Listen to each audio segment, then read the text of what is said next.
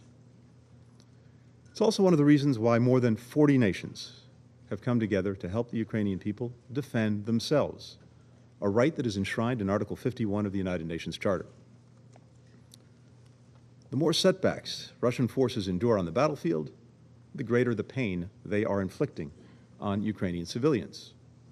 Russian attacks on dams, on bridges, on power stations, on hospitals, on other civilian infrastructure are increasing, constituting a brazen violation of international humanitarian law. This week, President Putin said that Russia would not hesitate to use, and I quote, "all weapon systems available," end quote, in response to a threat to its territorial integrity. A threat that is all the more menacing given Russia's intention to annex large swaths of Ukraine in the days ahead. When that's complete, we can expect President Putin will claim any Ukrainian effort to liberate this land as an attack on so-called Russian territory. This from a country that in January of this year, in this place, joined other permanent members of the Security Council in signing a statement affirming that, and I quote, "nuclear war can never be won and must never be fought." Yet another example of how Russia violates the commitments it's made before this body, and yet another reason why nobody should take Russia at its word today. Every council member should send a clear message that these reckless nuclear threats must stop immediately. Russia's effort to annex more Ukrainian territory is another dangerous escalation, as well as a repudiation of diplomacy. It is even more alarming when coupled with the filtration operation that Russian forces have been carrying out across parts of Ukraine that they control. Now, this is a diabolical strategy, violently uprooting thousands of Ukrainians, bus in Russians to replace them, call a vote, manipulate the results to show near unanimous support for joining the Russian Federation. This is right out of the Crimea playbook.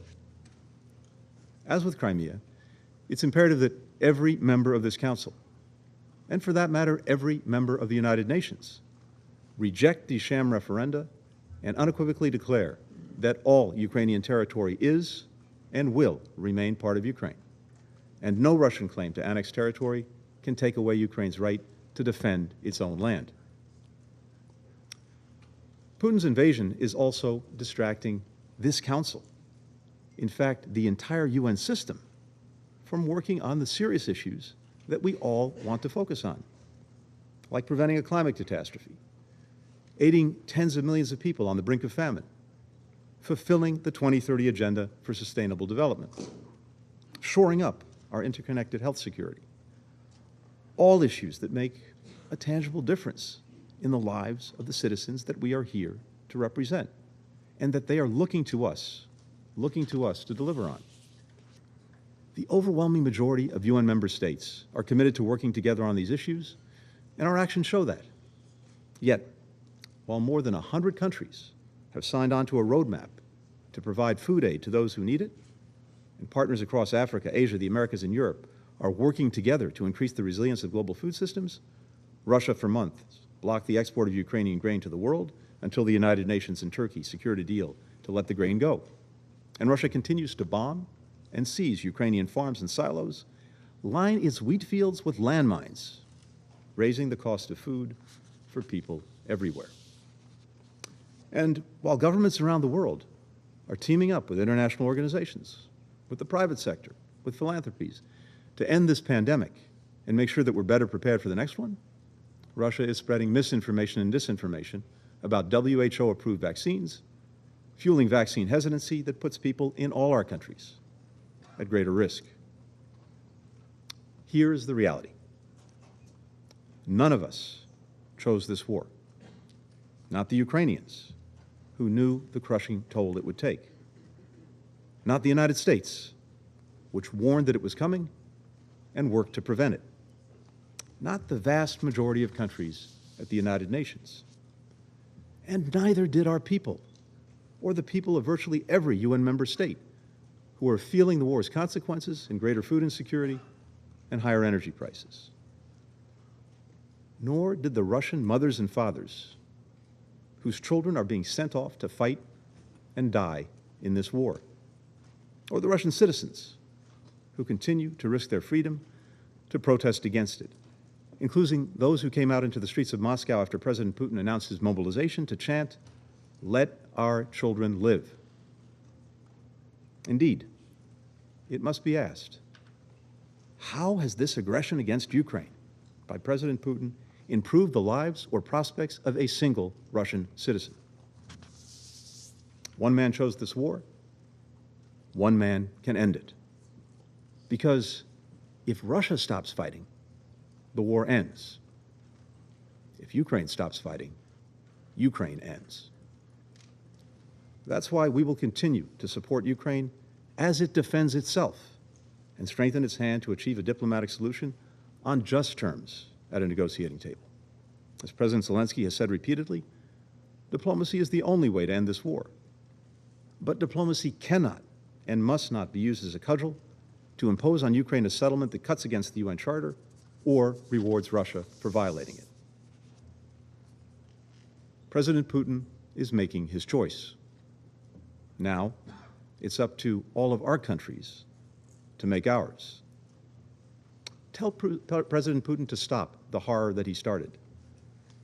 Tell him to stop putting his interests above the interests of the rest of the world, including his own people. Tell him to stop debasing this council and everything it stands for. We, the people of the United Nations, determined. That is how the preamble of the UN Charter starts. Let's not forget that we, the peoples, still get to choose the fate of this institution and our world. The stakes are clear. The choice is ours. Let's make the right choice for the world that we want and that our people so desperately deserve. Thank you. Je remercie son Excellence Monsieur Blinken de sa déclaration et je donne la parole à son Excellence Monsieur conseiller d'État et ministre des Affaires étrangères de la Chine.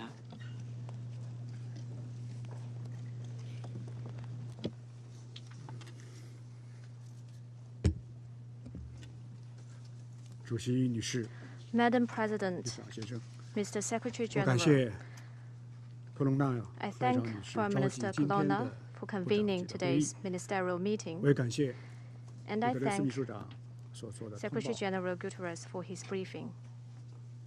中国在乌克兰问题上的 China's 立场 position 是一贯 on 的，也是 Ukraine 明确的。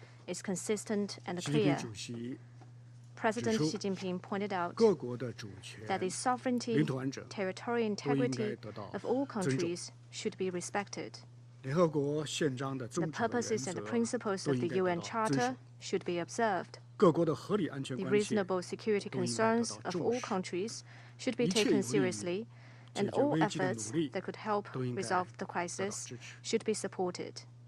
中方高度重视乌克 China 兰 follows 人道 Ukraine's 局势， humanitarian 累计 situation 向 very 乌方援 closely 助了 and has assisted Ukraine with 35 million yuan of humanitarian supplies. This year, we have provided other developing countries with 15,000 tons of emergency humanitarian food assistance and contributed positively to easing the global food crisis. In response to the current situation, China would like to make the following 4 proposals. First, we must stick to dialogue and negotiations. The top priority is for the parties to resume dialogue without precondition, commit to dialogue without presuming the outcome, include reasonable concerns into negotiations, and put feasible options on the table so that the talks can produce results and bring about peace. Second, we must work together for de-escalation. The parties concerned should exercise restraint and avoid escalating tensions. The international community should play a constructive role to help de-escalate and create conditions and space for political settlement. When it comes to the safety and security of nuclear facilities, there is no room for trial and error. Accidents and risks must be prevented. We support the IAEA in upholding a fair and objective position and playing a positive role. Third, we must honestly ease the humanitarian situation. It is vital to observe the international humanitarian law, prevent any attacks against civilians, civilian facilities, and minimize civilian casualties. Investigations into violations of the international humanitarian law should be objective and fair, based on facts rather than an assumption of guilt and without being politicized. The international community needs to support the UN humanitarian agencies in upholding neutrality and equity and continue to provide assistance to those affected in Ukraine and its neighboring countries. Fourth, we must contain spillovers. Energy suppliers and consumers should work together to keep the global energy market stable. We support the Secretary General in helping facilitate the export of Russian and Ukrainian grains. China, on its part, has put forth the International Food Security Cooperation Initiative, and we welcome positive response from all countries. No country should resort to arbitrary unilateral sanctions, still less that developing countries pay the price. Madam President, the Security Council, as the core of the collective security mechanism, should uphold the basic principles of objectivity and impartiality on the issue of Ukraine, keep to the right direction of ceasefire and peace talks, and prioritize mediation tools in the pursuit of settlement. We need to pour positive energy for peace and reconciliation and take constructive and responsible actions towards political settlement.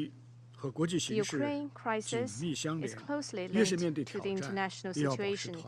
The more challenging the situation is, the more important it is to stay united and seek cooperation. We must work in coordination to uphold the UN-centered international system, abide by the basic norms of international relations based on the purposes and principles of the UN Charter, accommodate the legitimate concerns of all parties, abandon hegemonism and power politics, and prevent any form of hot war or the so-called new Cold War. Let us commit to common, comprehensive, cooperative, and sustainable security, seek common ground despite differences, accommodate and understand each other, and work tirelessly for restoring security in Europe and peace in the world. Thank you.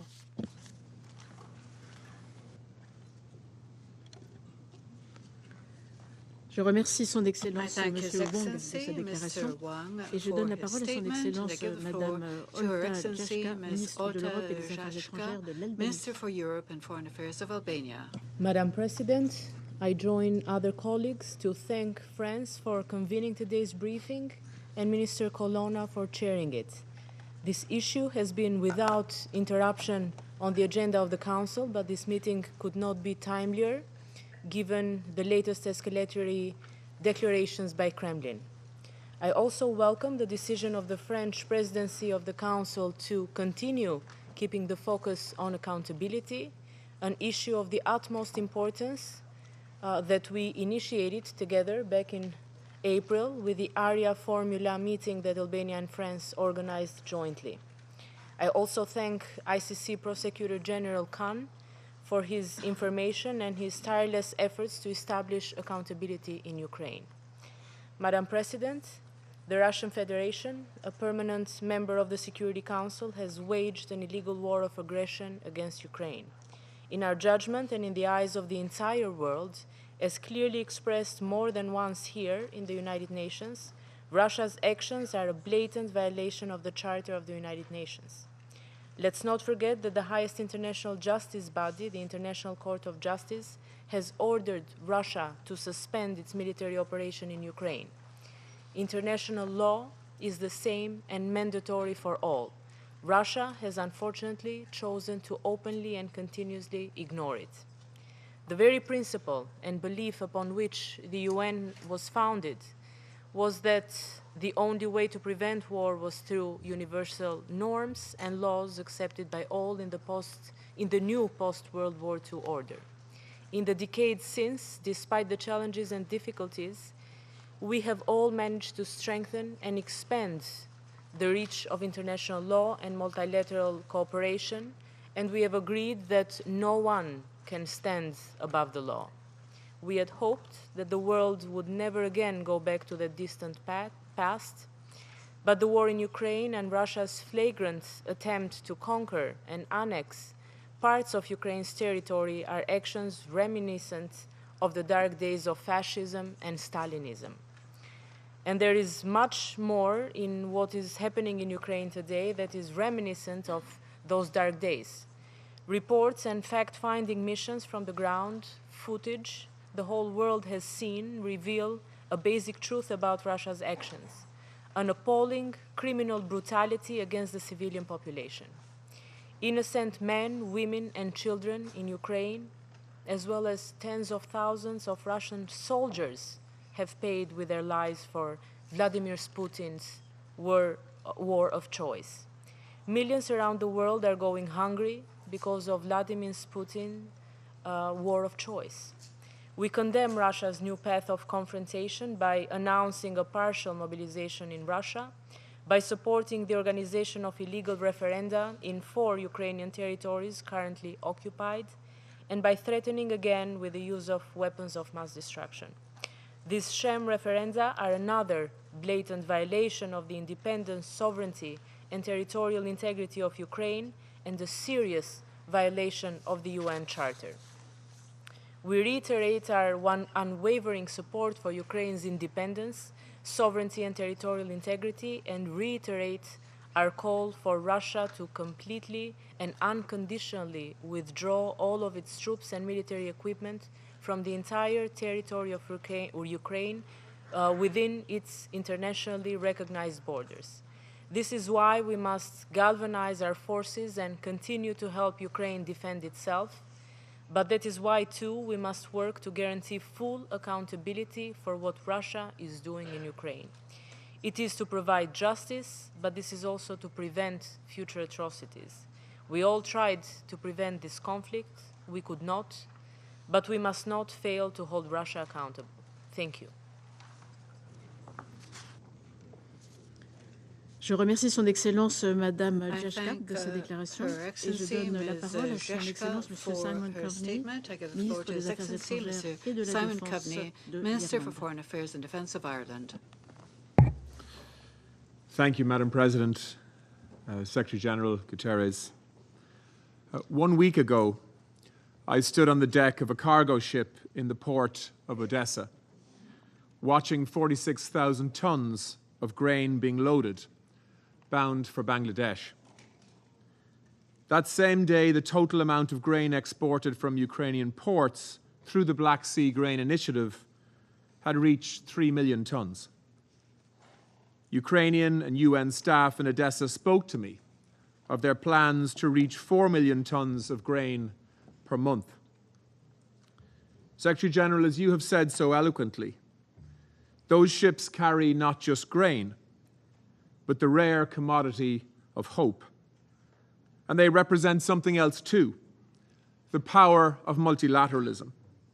In the midst of conflict, the UN and the government of Turkey negotiated a deal to get desperately needed grain out of Ukraine and onto world markets. This happened through dialogue, through using the systems and structures, the norms and institutions that we have painstakingly built over decades to resolve differences, to find solutions, and to deliver for our citizens. These are the principles and institutions that we, all of us around this table, have a solemn commitment to uphold. Madam President, let me recall another moment of hope. In January of this year, the leaders of the 5 nuclear weapons states, including Russia, declared that a nuclear war cannot be won and can never be fought. Those 5 leaders, including President Putin, committed to avoid military confrontations, strengthen stability and predictability, increase mutual understanding and confidence, and pursue constructive dialogue with mutual respect.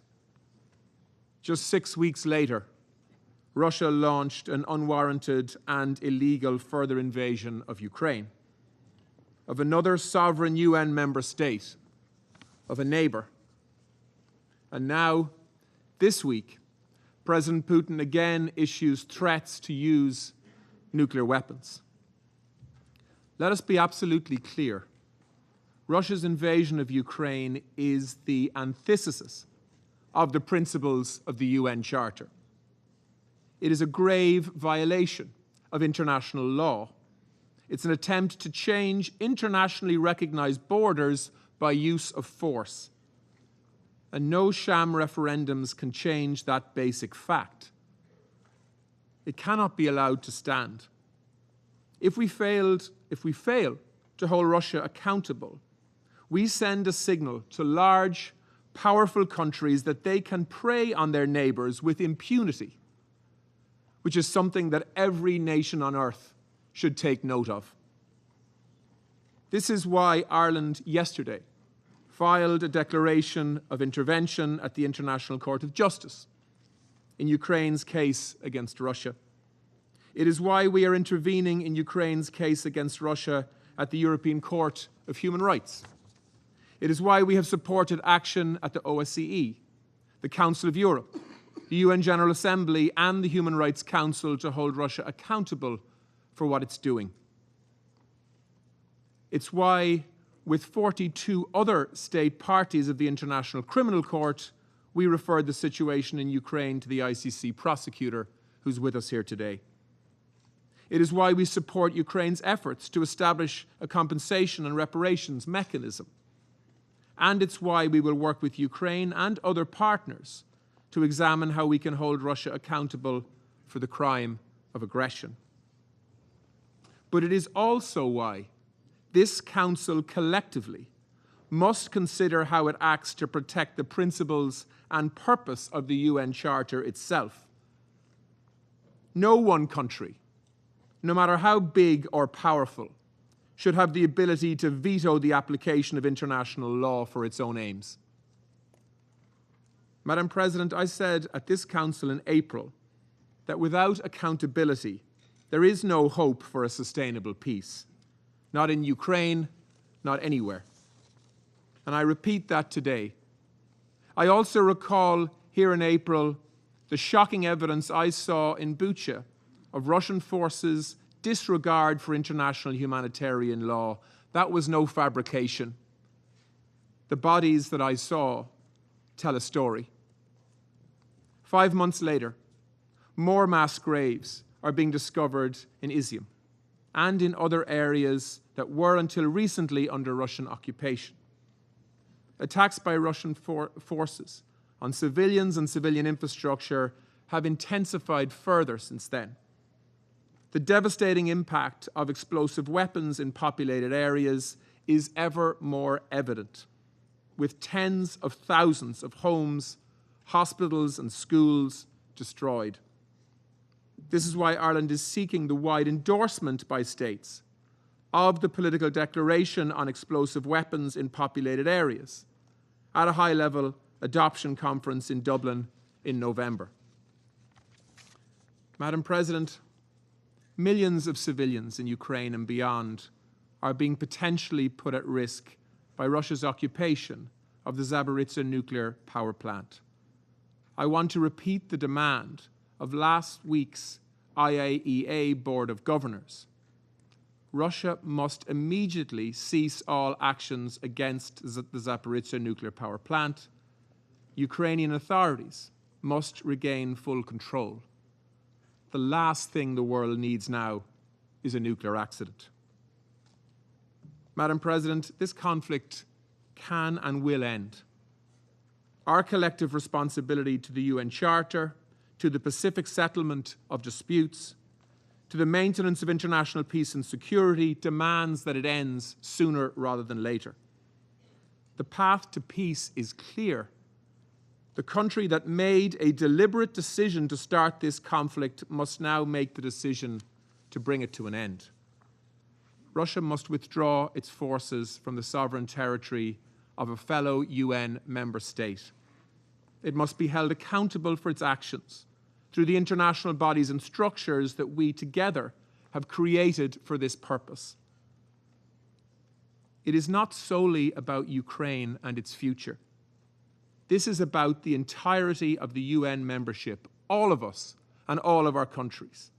If we do not reject Russia's actions in the clearest and most stark terms, we allow the world to be governed by force and not through dialogue and the application of international law. Madam President, this Council must take the lead. Son Excellence, Monsieur Coveney, I thank His Excellency, Mr. Coveney, for his statement. I give the floor to His Excellency, Dr. Subramanian Jaishankar, Minister for External Affairs of India. Thank you, Madam President. Let me begin by congratulating the French Presidency for its able stewardship of the Security Council this month. I also thank Secretary General Antonio Guterres for his briefing and take note of the remarks made by ICC Prosecutor Karim Khan. Allow me, Madam President, to preface my remarks by reminding the Council that India is not a signatory to the Rome Statute, nor a member of the International Criminal Court. Madam President, the trajectory of the Ukraine conflict is a matter of profound concern, a particular anxiety. In a globalized world, the impact of the conflict is being felt even in distant regions. We have all experienced its consequences in terms of surging costs and actual shortages of food grains, fertilizers, and fuel. On this score, too, there are good grounds to be worried about what awaits us. The Global South, especially, is feeling the pain very acutely. We must, therefore, not initiate measures that further complicates the struggling global economy.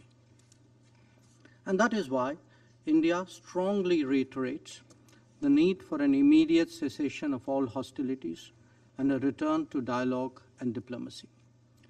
Clearly, as Prime Minister Narendra Modi has emphasized, this cannot be an era of war. On our part, we are also providing both humanitarian assistance to Ukraine and economic support to some of our neighbors under economic stress. Turning to the specific topic before the Council today, let me emphasize that even in conflict situations, there can be no justification for violation of human rights or of international law.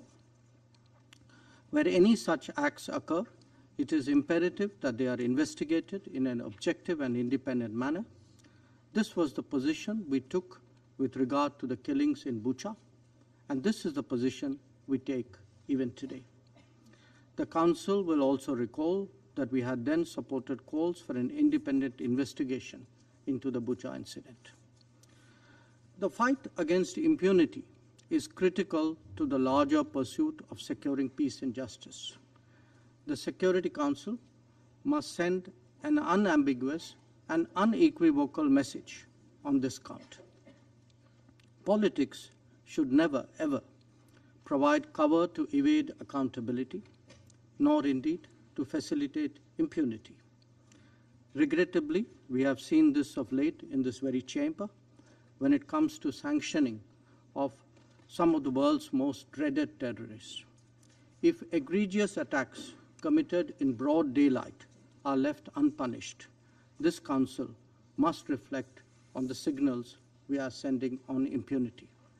There must be consistency if we are to ensure credibility. Once again, let me emphasize, Madam President, that the need of the hour is to end this conflict in Ukraine and return to the negotiating table. This Council is the most powerful contemporary symbol of diplomacy. It must continue to live up to its purpose. The global order that we all subscribe to is based on international law, UN Charter, and respect for the territorial integrity and sovereignty of all states. These principles, too, must be upheld without exception. I thank you, Madam President. Je remercie Son Excellence le Dr Jaishankar de sa déclaration. Je donne la parole à Son Excellence M. Michael Moussa Adamo, ministre des Affaires étrangères du Gabon. Je vous remercie, Madame la Présidente.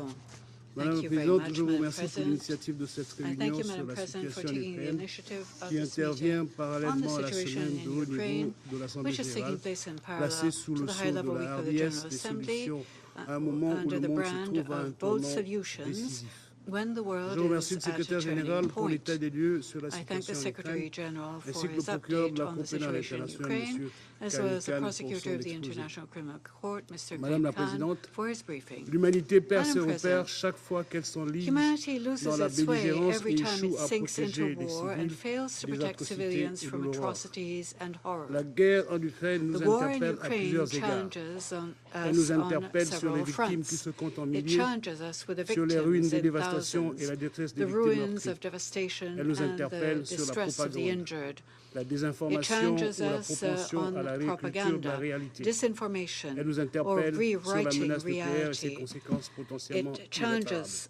Us with a nuclear threat and its potentially irreparable consequences. It challenges us with its shockwave on food security on the world scale. Faced with this avalanche of challenges, the peoples of the world turn to the Council for an answer to the multidimensional obstacles that rise on their path, the path of their aspirations to peace and international security. To the women, men and children who fear a nuclear catastrophe and ask when war in Ukraine will stop, but we owe an answer. Our reaction cannot be a confrontation of insults. We must rise to the responsibility entrusted to us in the Charter of the United Nations and the confidence which the peoples of the world have put in this organization. Gabon advocates a constructive dialogue to silence the guns. We are against war, against hate discourse, against outrageous rhetoric which feeds aggression and compromises prospects of peace.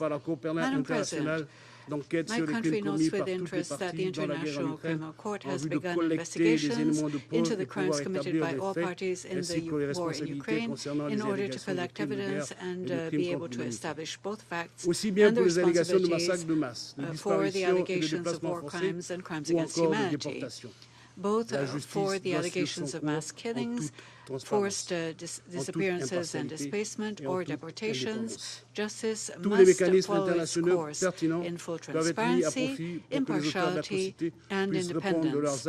All relevant international mechanisms must be used so that the authors of atrocities are made to answer for their crimes before international law. Gabon's message is clear. War is not a state of lawlessness. Parties to conflicts must respect international conventions protecting civilians and civilian infrastructure in wartime, particularly the Geneva Conventions. Madam President, standards applied to the war in Ukraine on all levels should be the same for any armed conflict. and the upsurge of compassion, assistance, and solidarity, which is all too deservedly reserved for the war in Ukraine, should be exactly the same for all victims of armed conflicts. Let us not forget, when the time comes, the fate of many Africans, including young students, for whom the path to exile was all too often sown with shame and humiliation. Because of the color of their skin, many were refused the assistance they needed just as much as those sharing with them the same community of suffering, fear, and distress. While many hearts are torn by victims of the war in Ukraine, our hearts beat in time with theirs. And when discrimination is added to the horrors of war, humanity must rise together to strongly denounce it, so the double standard is no longer the rule, and so the noise of tanks and firing are unbearable wherever they are heard. Madam President, it is urgent for the humanitarian crisis following the war in Ukraine to be dealt with, and for its effects to be rapidly contained. Betting on time is taking the risk of seeing innocent people fall under fire, destroyed civilian infrastructure, more families torn apart, and thousands of war orphans. To conclude, we call on parties to negotiate in respect for humanitarian law, the practices, the principles of the UN Charter, and we support any initiatives reviving the hope for a solution. I thank you, sir, for your statement. I give the floor to Mr. Sergei Lavrov, Minister of Foreign Affairs of the Russian Federation. Thank you, Madam President. Как я понимаю, сегодняшнее заседание было мотивировано стремлением некоторых делегаций обсудить тему безнаказанности на Украине, и я считаю, что это весьма и весьма своевременно, потому что именно этот термин «безнаказанность» отражает то, что происходит в этой стране с 2014 года. Национал-радикальные силы, откровенные русофобы и неонацисты, пришли тогда к власти в результате вооруженного переворота при прямой поддержке with direct support of Western countries. And right after that, they took the path of lawlessness and totally ignoring main rights and freedoms, the right to life, right of expression, right of access to information, right of conscience, the right to use your native language. And to date, the crimes on the Maidan in February 2014 remain unpunished. Those who perpetrated the horrific tragedy in Odessa on the 2nd of May of 2014 have not been found or punished. At the time, at the House of Labor Unions, dozens were burned alive and died. In the same categories of political murders of Olesya Buzyn, Pavla Shermid, and other public figures and journalists. In spite of that, there's an attempt today to impose on us a completely different narrative about Russian aggression as the origin of all tragedy. This ignores the fact that for over 8 years, the Ukrainian army fighters from the nationalist formations killed and continue to kill inhabitants of Donbass with impunity simply because they refused to recognize the result of the coup d'etat in Kiev. They decided to uphold their rights, which were guaranteed by the Ukrainian constitution, including the right to freely use Russian, their mother tongue. Вспомните, как в 2015 году тогдашний премьер-министр Украины господин Яценюк заявил, что на Донбассе проживают нелюди. От него недалеко ушел нынешний президент господин Зеленский, который в очередном интервью в сентябре прошлого года, когда его спросили, что он думает о людях, живущих на Донбассе, он сказал: вы знаете, бывают люди, а бывают существа, особи. Это очень такая устойчивая характеристика украинского режима, как при Порошенко, так и при Зеленском. Они объявили всех несогласных с результатами госпереворота террористами. И 8 лет киевский режим проводит так называемую, проводил войсковую операцию против мирного населения. Кстати сказать, на Украине уже много лет осуществляется тотальная мобилизация всего взрослого населения, включая женщин, кстати, для того, чтобы рекрутировать их в ряды националистических батальонов и вооруженных сил Украины. Лицемерно заявляя о приверженности Минским соглашениям, киевские власти откровенно и безнаказанно саботировали их выполнение. Была введена финансовая, транспортная, энергетическая блокада Донбасса. Его жители отрезали от социальных пособий, пенсий, зарплат, банковских услуг, связи, образования и здравоохранения. Лишили элементарных гражданских прав, гарантированных в том числе международными пактами 1966 года об экономических, социальных и культурных правах, а также о гражданских и политических правах. В какой-то момент, устав притворяться, господин Зеленский заявил, что Минский комплекс мер нужен лишь для того, чтобы сохранять санкции, введенные против России. Еще более откровенным был его предшественник и соавтор Минских соглашений, господин Порошенко. Он пару месяцев назад публично и с гордостью заявил, что это соглашение, которое он подписал, ни он, ни кто-то еще на Украине не собирались их выполнять. И что эти соглашения были нужны лишь для того, чтобы выиграть время для получения оружия от западных стран для войны с Российской Федерацией. В том же ключе недавно высказался секретарь Совета национальной безопасности и обороны Украины господин Данилов. Своей безнаказанностью киевский режим обязан, конечно же, западным кураторам, прежде всего Германии, Франции, ну и, разумеется, Соединенным Штатам. Вместо того, чтобы добиваться от киевского руководства выполнения Минских соглашений, и Берлин, и Париж, и Вашингтон цинично закрывали глаза на открытые угрозы Киева решить проблему Донбасса силой, так называемый план «Б». В последние годы киевский режим вел тотальное фронтальное наступление на русский язык, безнаказанно ущемлял в правах русское и русскоязычное население Украины. Были приняты скандальные языковые законы об образовании в 2017 году, об обеспечении функционирования украинского языка как государственного в 2019 год, о полном общем среднем образовании в 2020 год, о коренных народах Украины в 2021 год. Все они нацелены на вытеснение русского языка, по сути, его полный запрет. Одновременно принимались законы, которые поощряли теорию и практику нацизма. Робкие рекомендации Венецианской комиссии Совета Европы, Управления Верховного комиссара по правам человека, Верховного комиссара ОБСЕ по делам национальных меньшинств о выправлении языкового законодательства Киев игнорировали. И в свою очередь эти многосторонние структуры не нашли в себе смелости, а может быть им просто не позволили побудить украинские власти к исполнению взятых на себя международных обязательств в области прав человека. Министерство образования Украины исключила русский язык, русскую литературу из школьной программы. Запрещаются и уничтожаются, как в фашистской Германии, книги на русском языке, разрушаются памятники русским писателям. При государственной поддержке насаждается идеология национальной нетерпимости к этническим русским. И сегодня официальные лица этой страны уже не стесняются своей нацистской сущности, открыто и безнаказанно призывают к убийству русских людей.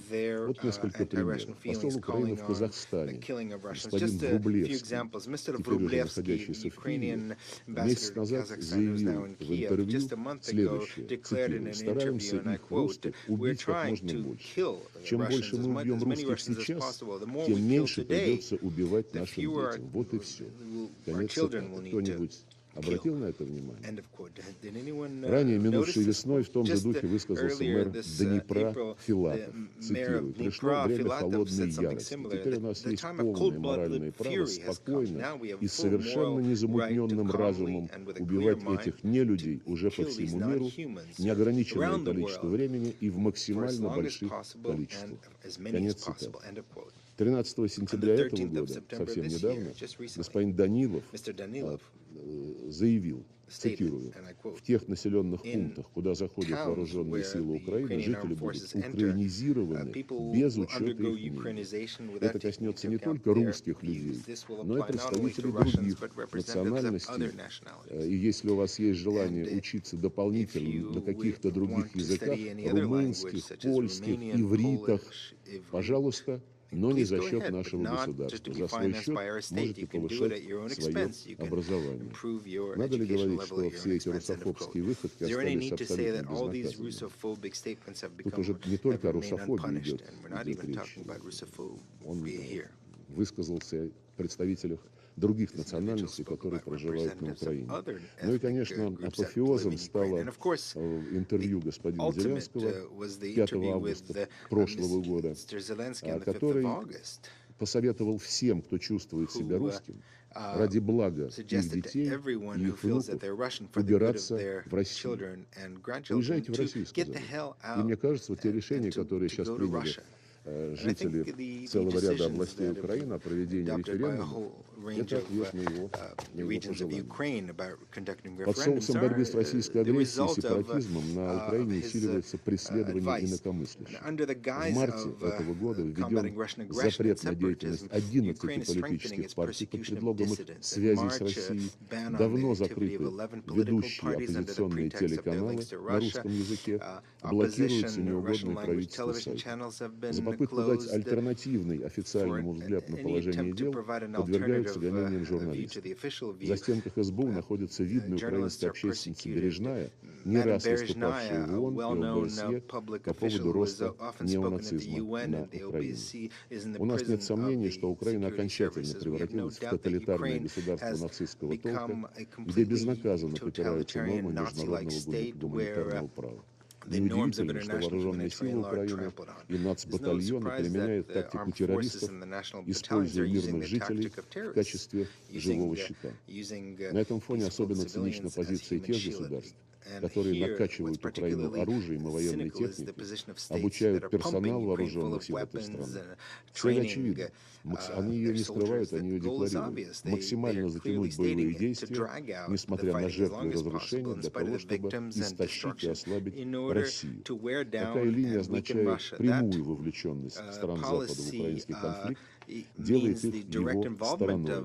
Преднамеренное разжигание этого конфликта коллективным Западом тоже остается безнаказанным. Ну, действительно, не будете же вы, господа, сами себя наказывать. У нас нет никаких иллюзий, что сегодня вооруженным силам России и ополчением Донецкой и Луганской народных республик противостоят не только неонацистские формирования киевского режима, но и военные машины, как я уже сказал, коллективного Запада.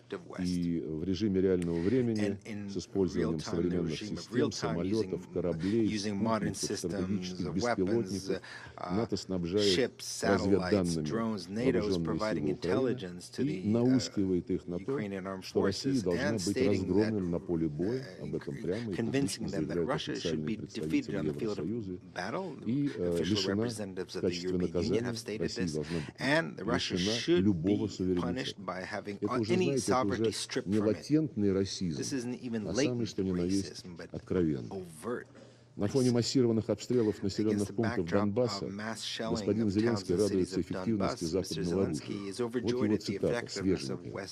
Наконец-то чувствуется, что очень мощно заработала западная артиллерия, то оружие, которое мы получили от наших партнеров. Точность действительно такая, как нужно, цинично заявил лидер этого государственного образования. При этом никаких военных или стратегических целей в обстреливаемых населенных пунктах поражено не было. Страдают только мирные жители Донбасса. С конца июля вооруженные силы Украины дистанционно минируют центр Донецка и его пригороды запрещенными противопехотными минами «Лепесток». Их применение грубо нарушает Конвенцию 1997 года, которую ратифицировала Украина, а также второй протокол к Женевской конвенции о запрете мин без самоликвидатора. Такие бесчинства стали возможны и остаются безнаказанными из-за того, что США и их союзники при попустительстве международных правозащитных институтов 8 лет планомерно покрывают преступления киевского режима, устраивая свою политику в отношении Зеленского, исходя из известного американского принципа, он, конечно, сукин сын, но он наш сукин сын. Неудобная правда, которая омрачает светлый облик Украины как жертвы так называемой агрессии, старательно замалчивается, а иногда откровенно вымарывается. Даже западную правозащитную организацию Amnesty International, которую трудно заподозрить в симпатиях к России, подвергли суровой критике и записали в агенты Кремля. Только за то, что в своем отчете эта структура подтвердила всем известные факты о том, что Киев размещает боевые точки, тяжелые вооружения на гражданских объектах. Безнаказанными остаются преступные обстрелы Запорожской атомной электростанции боевиками киевского режима, которые создают риск ядерной катастрофы. Это несмотря на то, что с 1 сентября на станции постоянно присутствуют сотрудники МАГАТЭ, и установить сторону, виновную в обстрелах, не составляет никакого труда вообще. Напомню, кстати, что визит миссии МАГАТЭ на эту станцию был искусственно затянут, несмотря на то, что уже 3 июня все детали были согласованы, и миссия могла спокойно отправляться на Запорожскую атомную электростанцию. И потом возникла очень неблаговидная ситуация, когда Департамент безопасности секретариата ООН отказывался давать добро на конкретный маршрут, согласованный Россией и МАГАТЭ. Затем стал заявлять, что МАГАТЭ самостоятельно определяет все параметры этой миссии. Это не очень чистоплотная затея. Она затянула посещение Запорожской атомной станции миссии МАГАТЭ на 2 месяца. Даже на 3 месяца, прошу прощения, 3 июня, да. Практически 3 месяца. Вот серьезную тревогу мы испытываем в отношении судьбы российских военнослужащих, попавших в руки украинских националистов. Имеются многочисленные свидетельства жестокого обращения с ними, включая бессудные расправы, нарушение требований международного гуманитарного права. Я уверен, что те, кто интересуется реальными событиями на Украине, видели видеозапись расправы украинских нацистов над российскими военнопленными, которых бросили на землю со связанными за спиной руками и расстреливали в голову. Кто-нибудь из представленных здесь стран каким-то образом комментировал это преступление? У нас есть масса свидетельств этих и иных преступных деяний киевского режима, которые совершаются регулярно с 2014 года. Российские правоохранительные органы в сотрудничестве с коллегами из Донецкой и Луганской народных республик тщательно фиксируют и расследуют факты преступления. Установлена причастность более 220 лиц, включая представителей высшего командования вооруженных сил Украины, командиров воинских подразделений, которые обстреливали мирное население. Расследуются уголовные дела в отношении граждан Британии, Канады, США, Нидерландов по фактам наемничества и совершения преступных действий на Украине. Я заверяю вас, что все виновные, вне зависимости от их гражданства, будут привлечены к ответственности. И еще раз хочу обратить ваше внимание на следующее. Когда российские и украинские переговорщики в Стамбуле в конце марта практически согласились над предложенными Киевом параметрами урегулирования, через пару дней произошла трагедия в Буче. То, что она имела постановочный характер, ни у кого не остается сомнений. И обращаю ваше внимание, дорогие господа, что западные коллеги сразу после этой инсценировки подняли истерику и ввели новый пакет санкций против Российской Федерации, голословно обвинив нас в том, что мы совершили убийство мирных граждан. С тех пор, когда был этот пропагандистский эффект реализован, никто об этой Буче не вспоминает, кроме нас. Я еще раз обращаюсь в присутствии генерального секретаря и уважаемых министров. Пожалуйста, добейтесь от украинских властей, чтобы они сделали элементарный шаг, опубликовали имена тех людей, чьи трупы были показаны в городе Буче. Я об этом прошу уже не 1 месяц. Никто не слышит, никто не хочет. Уважаемый господин генеральный секретарь, хотя бы вы употребите свой авторитет, пожалуйста. Я думаю, всем будет полезно разобраться с этим эпизодом. Вот. И, конечно, мы обратили внимание на возросшую активность международного правосудия применительно к Украине. Планируются некие усилия по расследованию преступлений на Украине, которые приписываются российским военным. Все это носит заказной характер, мы это прекрасно видим. И еще раз напомню, что ни кровавый госпереворот в 2014 году, ни трагедия в Одессе 2 мая того же года, ни обстрелы мирных городов Донбасса, бомбежка самолетами военно-воздушных сил Украины Луганска 2 июня 2014 года и многие другие факты не стали поводом для какой-либо внятной реакции со стороны Международного уголовного суда. Кстати, в этот Международный уголовный суд было направлено более 3000 сообщений о преступлениях против жителей Донбасса, и никакой реакции не последовало. Видимо, сейчас руководство этого так называемого судебного органа получило команду свыше о том, чтобы они развили свою бурную деятельность. Никакого доверия к этому органу у нас не осталось. Мы долгие 8 лет напрасно ждали, когда начнется борьба с безнаказанностью на Украине. И больше не рассчитываем на справедливость со стороны этого, да и целого ряда других международных институтов. Время ожидания закончилось. Все сказанное мной лишний раз подтверждает, что решение о проведении специальной военной операции было неизбежным. Мы об этом не раз говорили, предъявили огромное количество фактов, которые показывают, как готовилась Украина исполнять роль антироссии, роль плацдарма для создания и реализации угроз против российской безопасности. Смею вас заверить, что мы этого не допустим. Благодарю вас за внимание.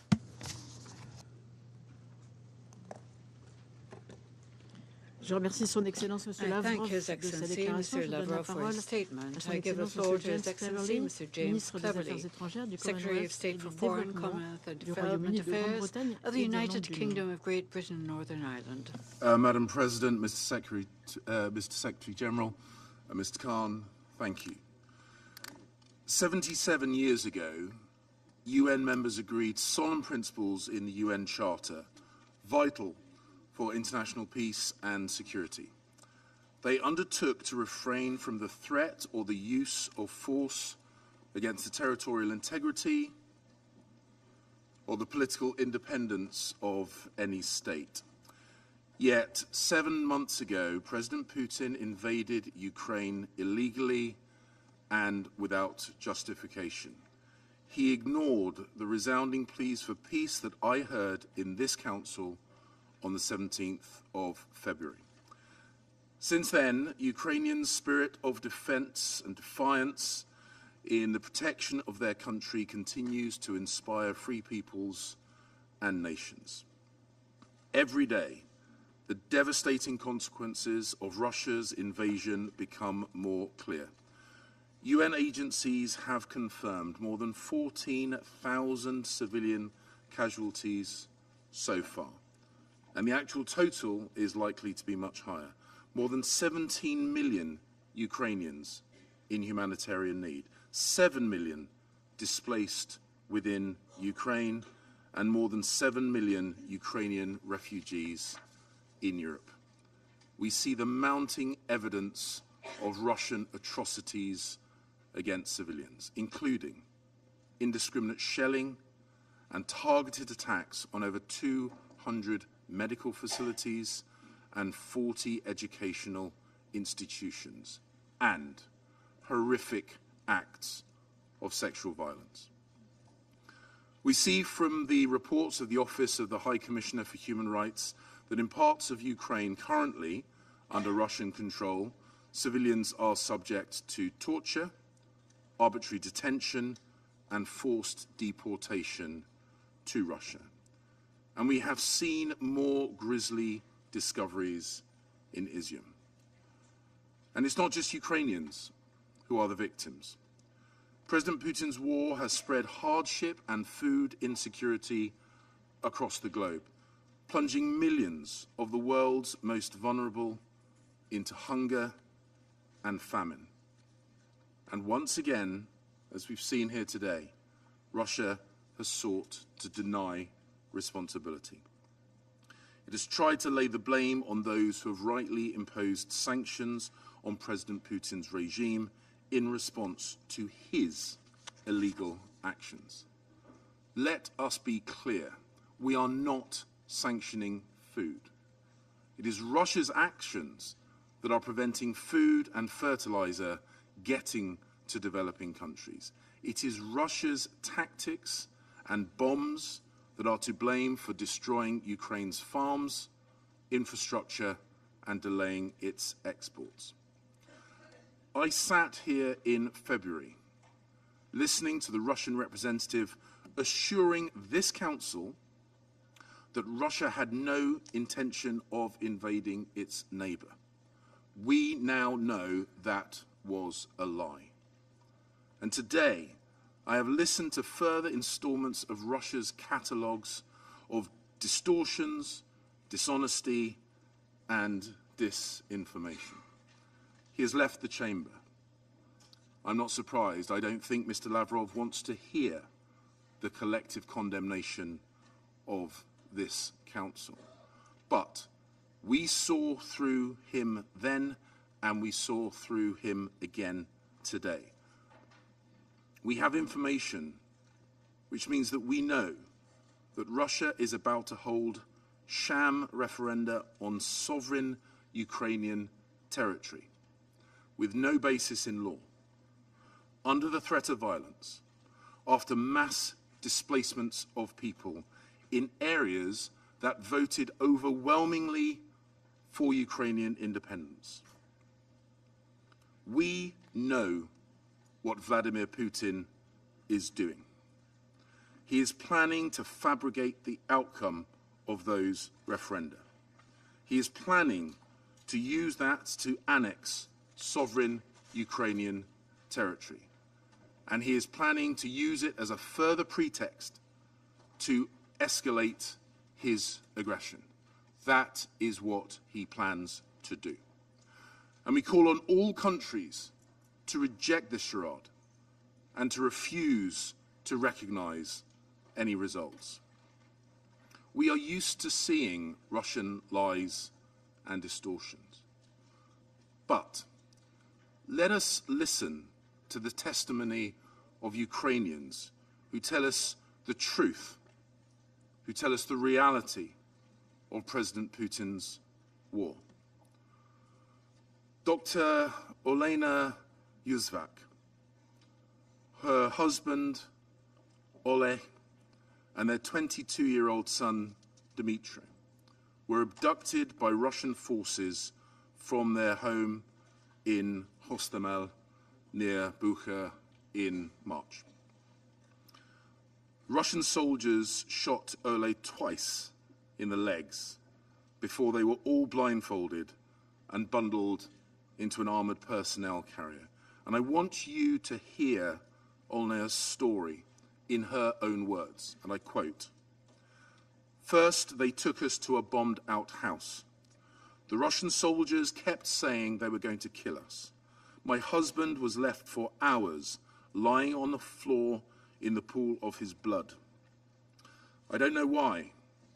We'd done nothing wrong. Then they took my son away from us. I don't know where.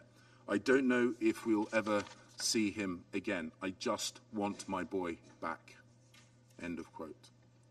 Olena's story and those of many others tell us the truth, the real truth.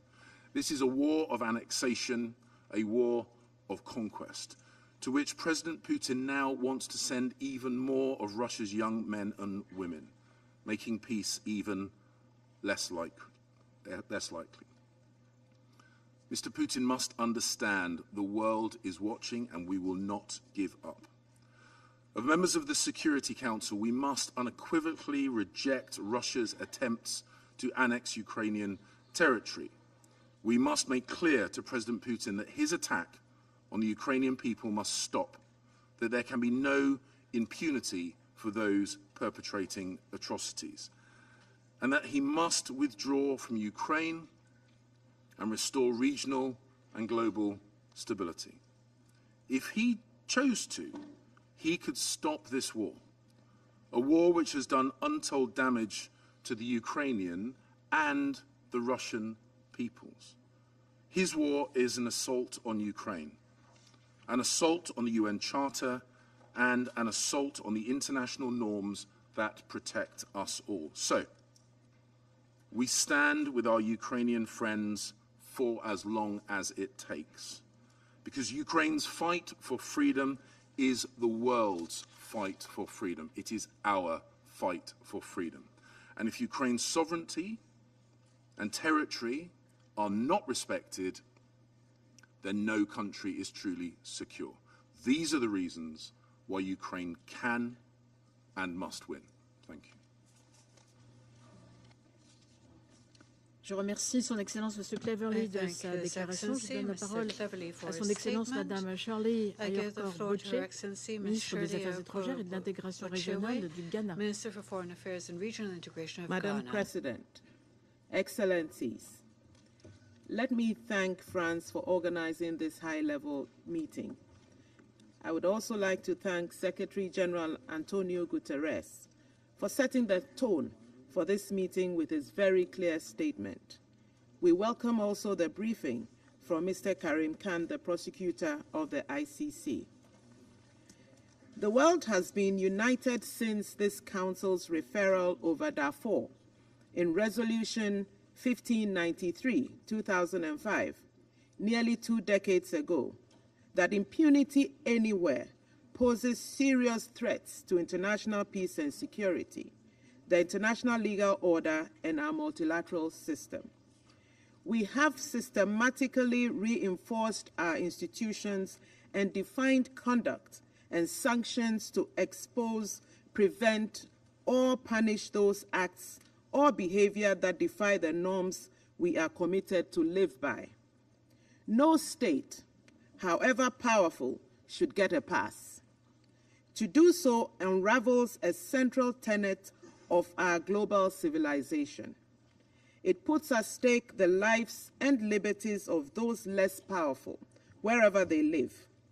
That is why the members of this Council must act in an urgent and unified manner to end the near paralysis of the Council and the war in Ukraine. The toll of that war is intolerable, and the lack of unified resolve risks making our universal organization an enabling factor for impunity in Ukraine. The damage to the standing of the Charter may be incalculable. Ghana is especially concerned about the intensification of the war in Ukraine across several lines, with civilian populated areas and civilian infrastructure being the targets of bombardments. We regret that the basic laws which govern the conduct of modern warfare and protect ordinary people who are caught in the crossfires of war have not been respected. We are distressed by the diverse, horrifying, and painful humanitarian threats which have accompanied the war. Some 14 million people, mostly women and children, have been displaced from their homes and face heightened risk of conflict-related sexual and gender-based violence. Human trafficking, filtration processes, and forced disappearances, torture, and other violations of the rights and freedoms of the people are widespread. We remain gravely concerned by the manifest threats of a nuclear episode, whether by accident or deliberate action, because of the constant military engagements around the Zaporozhye nuclear power plant. The disregard for the requisites for nuclear safety and security, including for the delineation of a safe zone, are deplorable. And we support the efforts by the International Atomic Energy Agency to avert a nuclear catastrophe.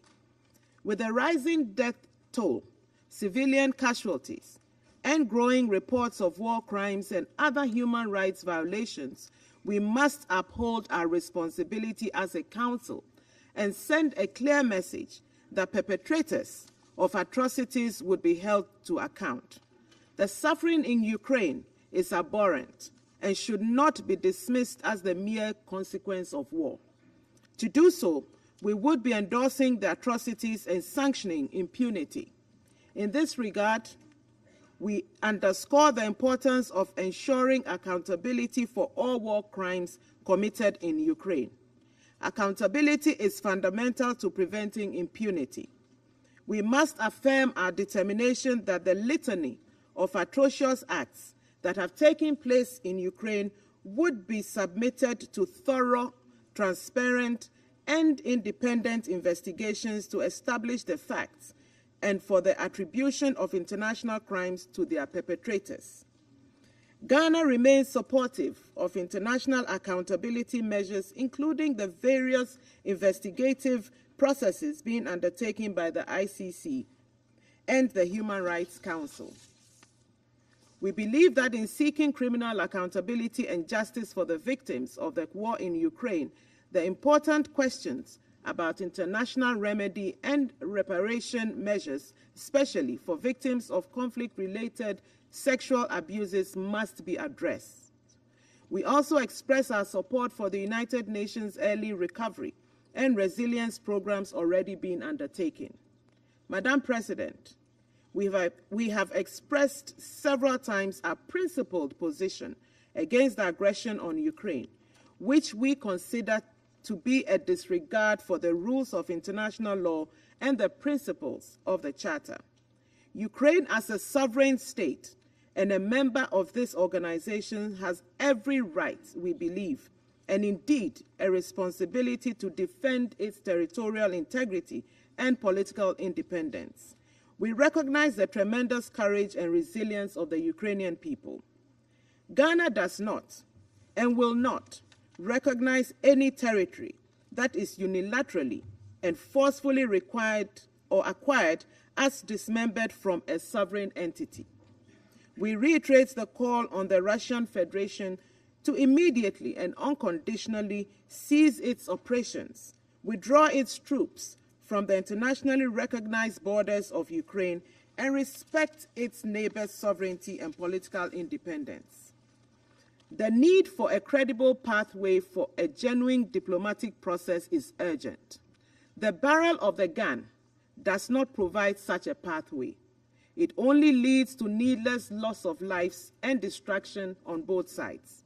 Indeed, the costs of the war have been high, not only for the parties, but also for the rest of the world. As the President of Ghana said yesterday in his statement at the General Assembly, I quote, "Every bullet, every bomb, every shell that hits a target in Ukraine hits our pockets and our economies in Africa," unquote. In this regard, let me place on record Ghana's appreciation for the good offices of the Secretary General and other international actors to leverage life-saving humanitarian interventions at critical times of the war. We already note some positive impacts from the Black Sea Grain Initiative and urge the continuous and unrestricted shipment of grains to countries facing food insecurity. We encourage all stakeholders to reach an early agreement for the export of Russian fertilizers and crop products, especially needed for agrarian-dependent economies. Madam President, let me conclude with an appeal.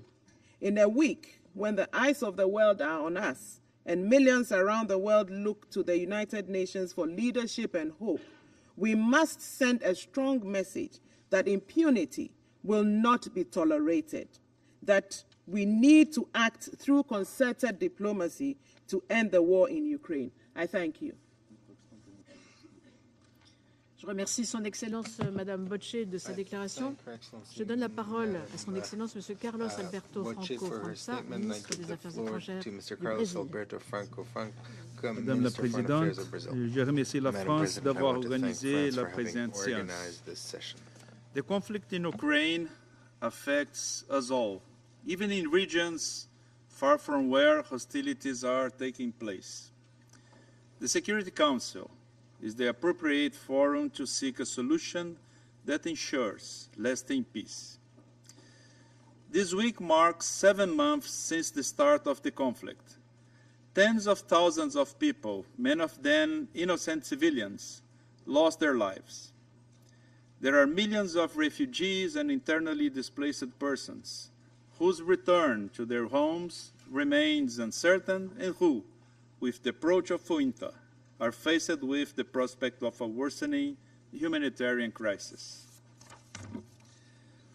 Over these 7 months, this Council has received numerous reports of serious human rights violations in the conflict zone, including against vulnerable groups, women and children.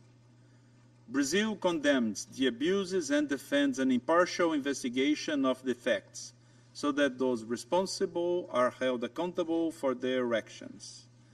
We also reiterate our call for full respect for international humanitarian law by all parties.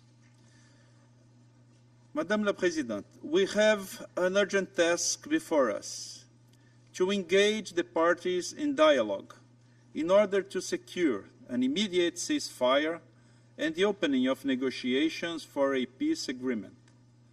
The continuation of the hostilities endangers the lives of innocent civilians and jeopardizes the food and energy security of millions of families in other regions, especially in developing countries. The risks of escalation arising for the current dynamics of the conflict are simply too great, and its consequences for the world order unpredictable. Only diplomacy brings the prospect of viable solutions to conflicts between states. It is not the time to accentuate divisions or isolate parties.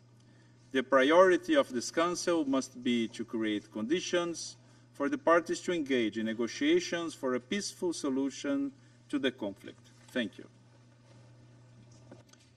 Je remercie Son Excellence M. Franza de sa déclaration. Je donne la parole à Son Excellence Mme Rim Al-Hashimi, ministre d'État à la coopération internationale au ministère des Affaires étrangères et de la coopération internationale des Émirats arabes unis. Merci Madame la Ministre.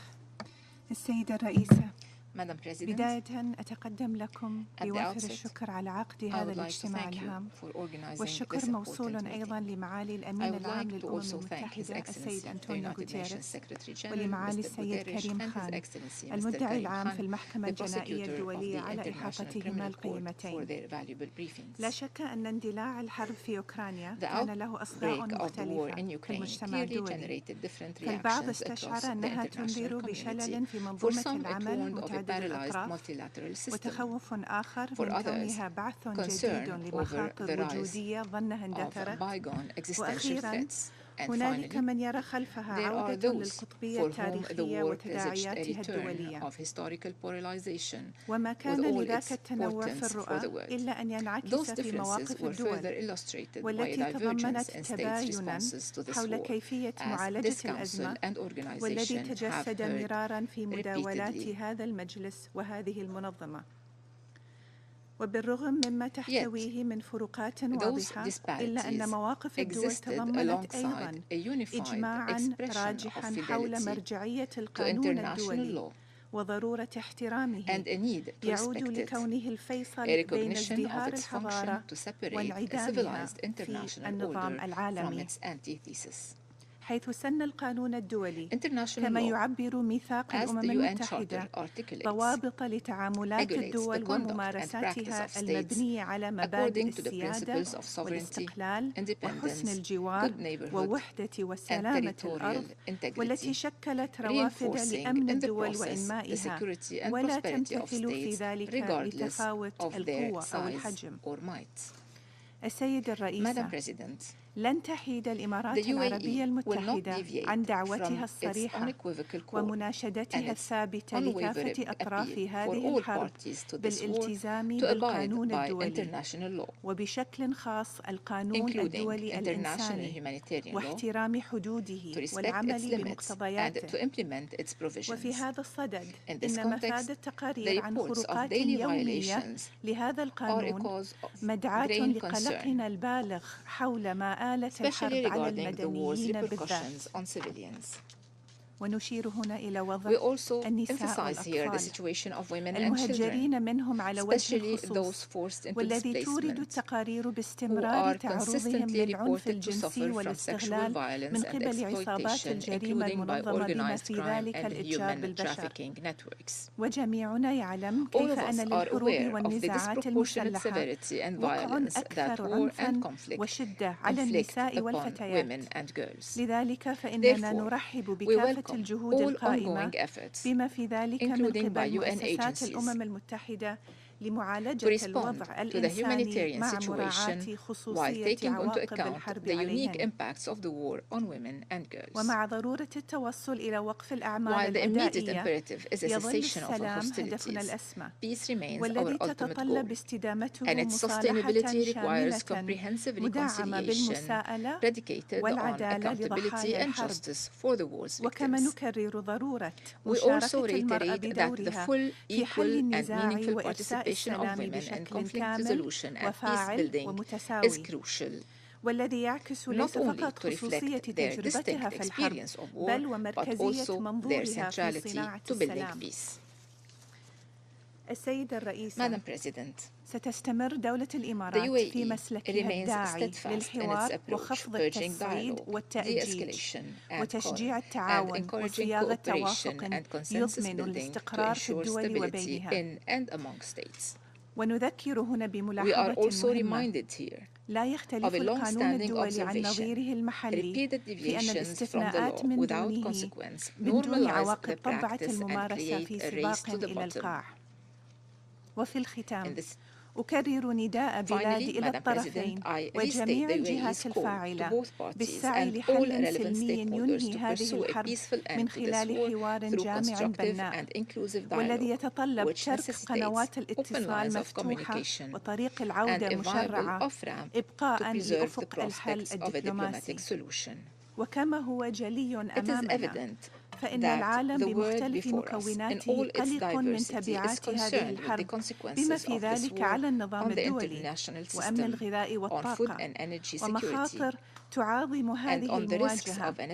ولذلك فعلينا تحمل المسؤولية الملقاة علينا والتعاون من أجل أن نحدث نقلة في تجاوز التحديات العالمية الكبرى، بدلاً من المزيد من الانتكاسات بسبب الحروب والصراعات. إن هذا النهج والمناداة به هو خلاصة تجربتنا في منطقة الشرق الأوسط، والتي أنهكت شعوبها من التصميم العنيد على الهيمنة وإلغاء الآخر وإيثار المصالح الضيقة، والذي لم ولن يخلف إلا دماراً. وشكراً سيد الرئيس.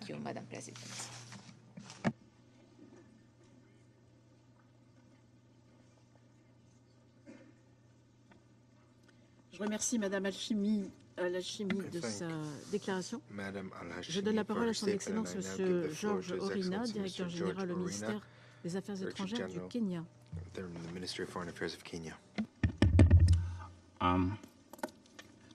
Madam President, Excellencies. Madam President, Kenya's delegation commends you and France for the able stewardship of the Security Council during the month of September. I thank the Secretary General Antonio Guterres and Mr. Karim Khan for their updates on the situation in the Ukraine. The war in the Ukraine is a serious breach of the United Nations Charter. The obligation to respect the territorial integrity of all member states will be further undermined should any action be taken to change the legal character of the areas in eastern Ukraine. We are in a moment of grave danger to international peace and security. The escalation of the war the international community feared is underway.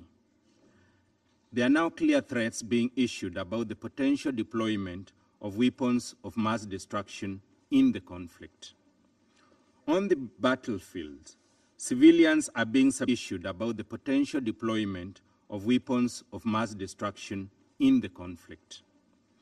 On the battlefield, civilians are being subjected to serious harm in contravention of the fundamental international law and human rights obligations.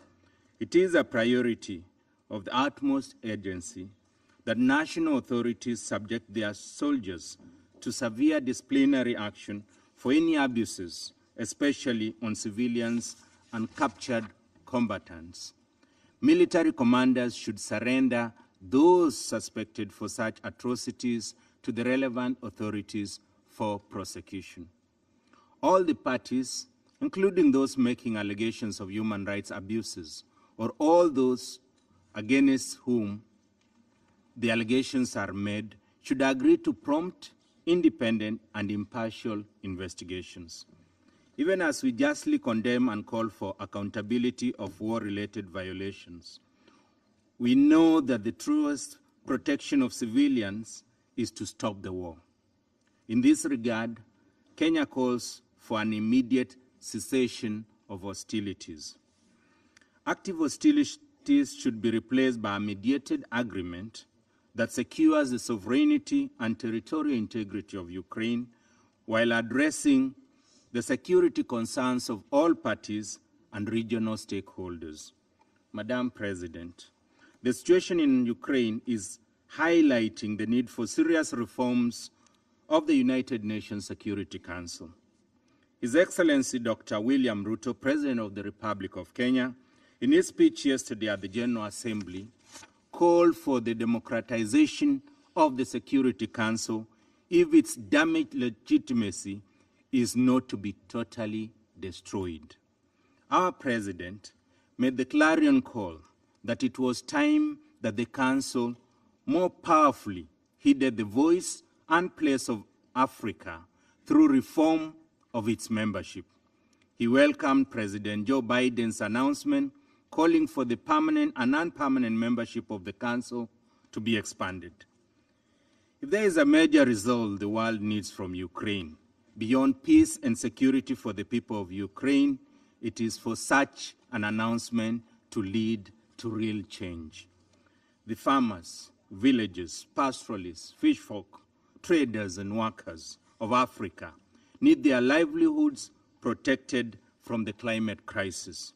They need the many serious conflicts on the Security Council agenda solved and not relegated to the margins because of the Ukraine. Who will protect their interests in the Security Council by having the means from an amended UN Charter? Only permanent membership by the African states will do. In this regard, we call on the entire permanent membership to commit to fully embracing reforms. It is the only way the people of the world will consider this institution legitimate enough to earn their regard and cooperation. Madam President, I conclude by saluting the individuals, institutions, and governments, as well as the UN bodies and agencies that continue to help alleviate the suffering of those affected by the war in Ukraine. I reaffirm Kenya's respect for Ukraine's sovereignty and territorial integrity within its internationally recognized border. I thank you for your kind attention. Je remercie Son Excellence M. Orina pour sa déclaration. Je donne la parole à Son Excellence M. Dmytro Kuleba, ministre des Affaires étrangères de l'Ukraine. Madam President, distinguished members of the Security Council, Secretary General Guterres, Prosecutor Hahn, I thank the French presidency for keeping the focus of the Security Council on the most pressing threat to international peace and security in this century, Russia's war of aggression against Ukraine. Right as we speak, bodies of innocent victims are still being exhumed from at least 445 graves in the recently liberated city of Izum. Some are not entire bodies, but only parts of them, like a few pairs of children's legs in one of the graves. The grief of those who are close and beloved is yet another drop in the ocean of suffering that Russia has inflicted upon the people of Ukraine since 7 months and 8 years of its barbaric aggression. Many of you may have seen the image of a dead hand of a 36-year-old Ukrainian soldier. His name was Sergei Sova, with a yellow and blue bracelet still on it. I do wear one too. Just want to show it to you. Many of us do. And Russia should know one thing. It will never be able to kill all of us. And here is why. Because on February 24th, when Russia attacked Ukraine from all directions, within the first 24 hours, tens of thousands of Ukrainians returned from abroad to defend their country. and what happened within the first 24 hours after President Putin announced mobilization. The opposite. Thousands of Russians booked international flights to leave Russia. Many flights were sold out within hours. Yesterday, Putin announced mobilization. But what he really announced before the whole world was his defeat. You can draft 300, 500,000 people, but you will never win this war. Today, every Ukrainian is a weapon ready to defend Ukraine and the principles enshrined in the UN Charter.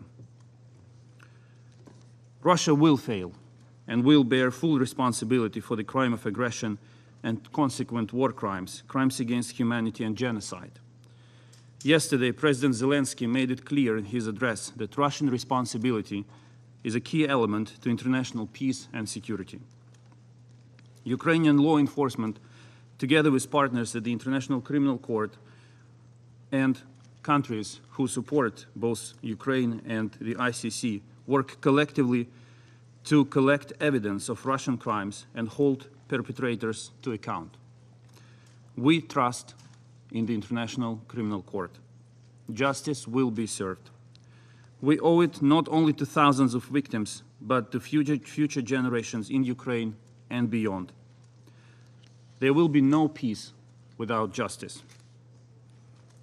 I emphasized that none of the Russian crimes in Ukraine would have been possible without the crime of aggression against Ukraine committed by Russian leadership. It cannot go unpunished. And the only feasible way to put President Putin and his entourage on trial is to establish a special tribunal for the crime of aggression against Ukraine. I reiterate my call on all states to back this undertaking for the sake of the very basic principles of humanity and the UN Charter. Excellencies, many of you may listen to me right now with one question in mind. Is there a chance for peace? Will Ukraine negotiate with Russia in order to end this war? I want to state crystal clear. No other nation in the world craves for peace more than Ukraine. President Zelensky was very outspoken about it yesterday. We have never wanted anything but peace and stable development. We have never wanted this war and never chose it. We simply want to live normal life. But it's not enough for Ukraine to want peace. Russia must prioritize diplomacy over war in order to give peace a chance. What we see instead is Russian leadership seeking a military solution only. Distinguished colleagues, this chamber has seen many heated debates since 1945, many crises. But the amount of lies coming from the Russian diplomats is quite extraordinary. Today, we are mostly focusing on crimes committed by Russian soldiers in Ukraine. But if anyone thinks they are the only one ready to kill, torture, rape, cut off genitals, they are wrong. Russian diplomats are directly complicit because their lies incite these crimes and cover them up. Apparently, the only thing in today's address by Russia in this torrent of lies worthy of reaction is the inappropriate slang used when mentioning a president of a foreign country, the president of Ukraine. I also noted today that Russian diplomats flee almost as aptly as Russian soldiers. Before February 24th, Russian diplomats here at the United Nations had repeatedly denied plans of a full-scale invasion of Ukraine. The Russian president himself lied into the face of European leaders, saying he was not planning to attack. It was days before the invasion. Russia is shameless. They sit at the chair they occupied in 1991 on dubious legal grounds, armed with a veto right and the feeling of total impunity. Russians are confident that they can get away with anything and they are entitled to do anything they want.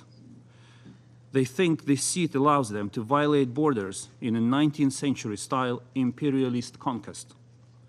They think it allows them to shell nuclear power plants and seize them. They think it allows them to unleash missile terror on civilians and critical infrastructure. They think it allows them to threaten the world with the use of nuclear weapons. They must be held accountable for all of this. The issue of responsibility is central to the debate. We need to ensure that behavior like this is punishable. Otherwise, every force in the world, every evil force in the world, will be tempted to follow in Russia's footsteps. I don't need to remind anyone at this table how many forces on the planet would like to question the borders of their neighbors. If Russia can do this, why can't they? Today, we're talking not only about Ukraine and Russia. The global security crisis we all face is so much larger. All members of the Council must realize that on February 24th, Russia attacked not only Ukraine, it dealt a deadly blow to the very foundations of the United Nations Charter. No nation can feel safe until Russia is held to account for violating the common principles agreed by all after the Second World War. Russia does not care for them, but there are 192 other UN member states, nations of Asia, the Pacific, Africa, the Middle East, Latin America, and Europe are all interested in upholding the UN Charter today.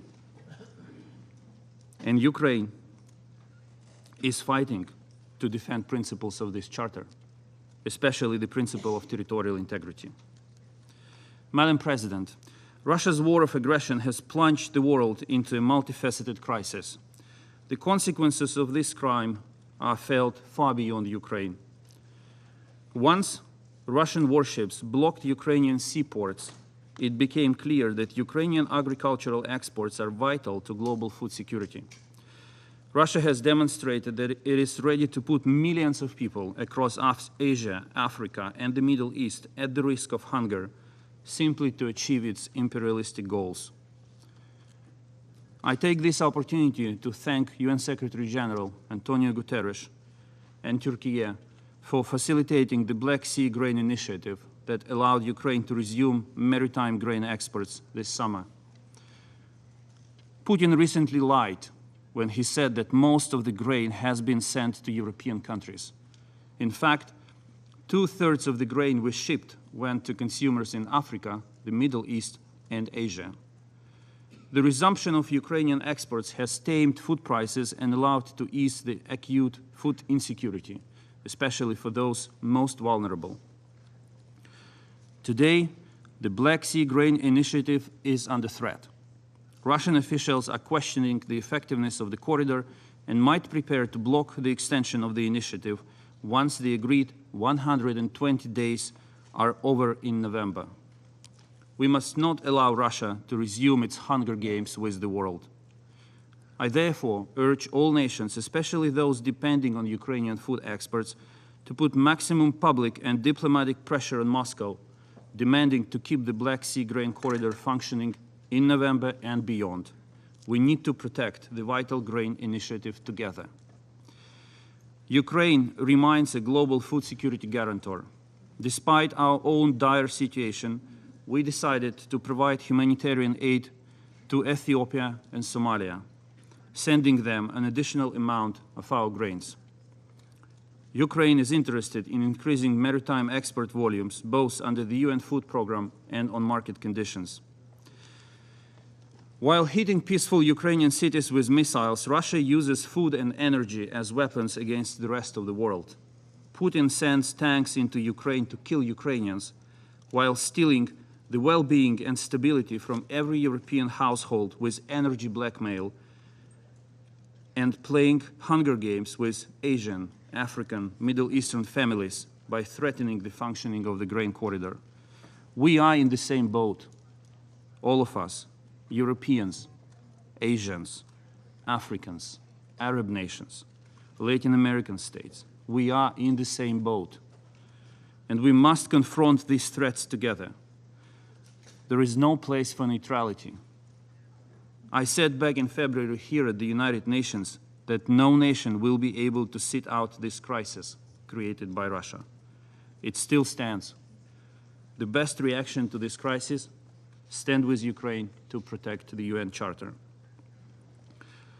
Russia likes to talk about the developed world and the developing world.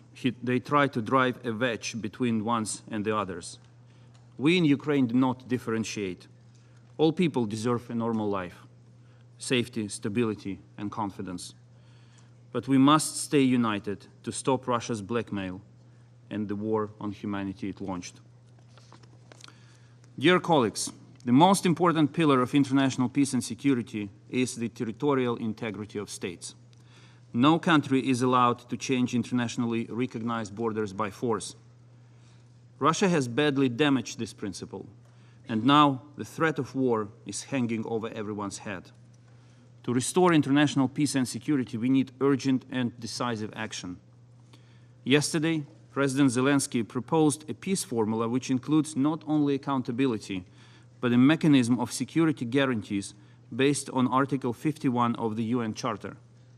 Ukraine has developed the Kyiv Security Compact, proposing a modern, multi-layered mechanism of guarantees to ensure Ukraine's security until the moment it becomes part of NATO. This document, though, is much broader than a tool of guarantee the security of Ukraine only.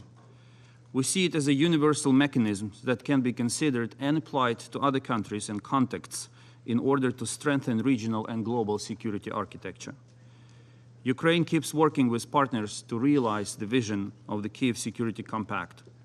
This is our added value to international peace and security for all UN member states. Thank you.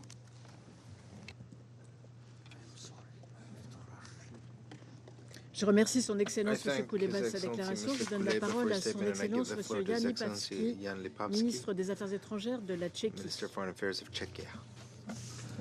Thank you, Madam President, Mr. Secretary General, Excellencies.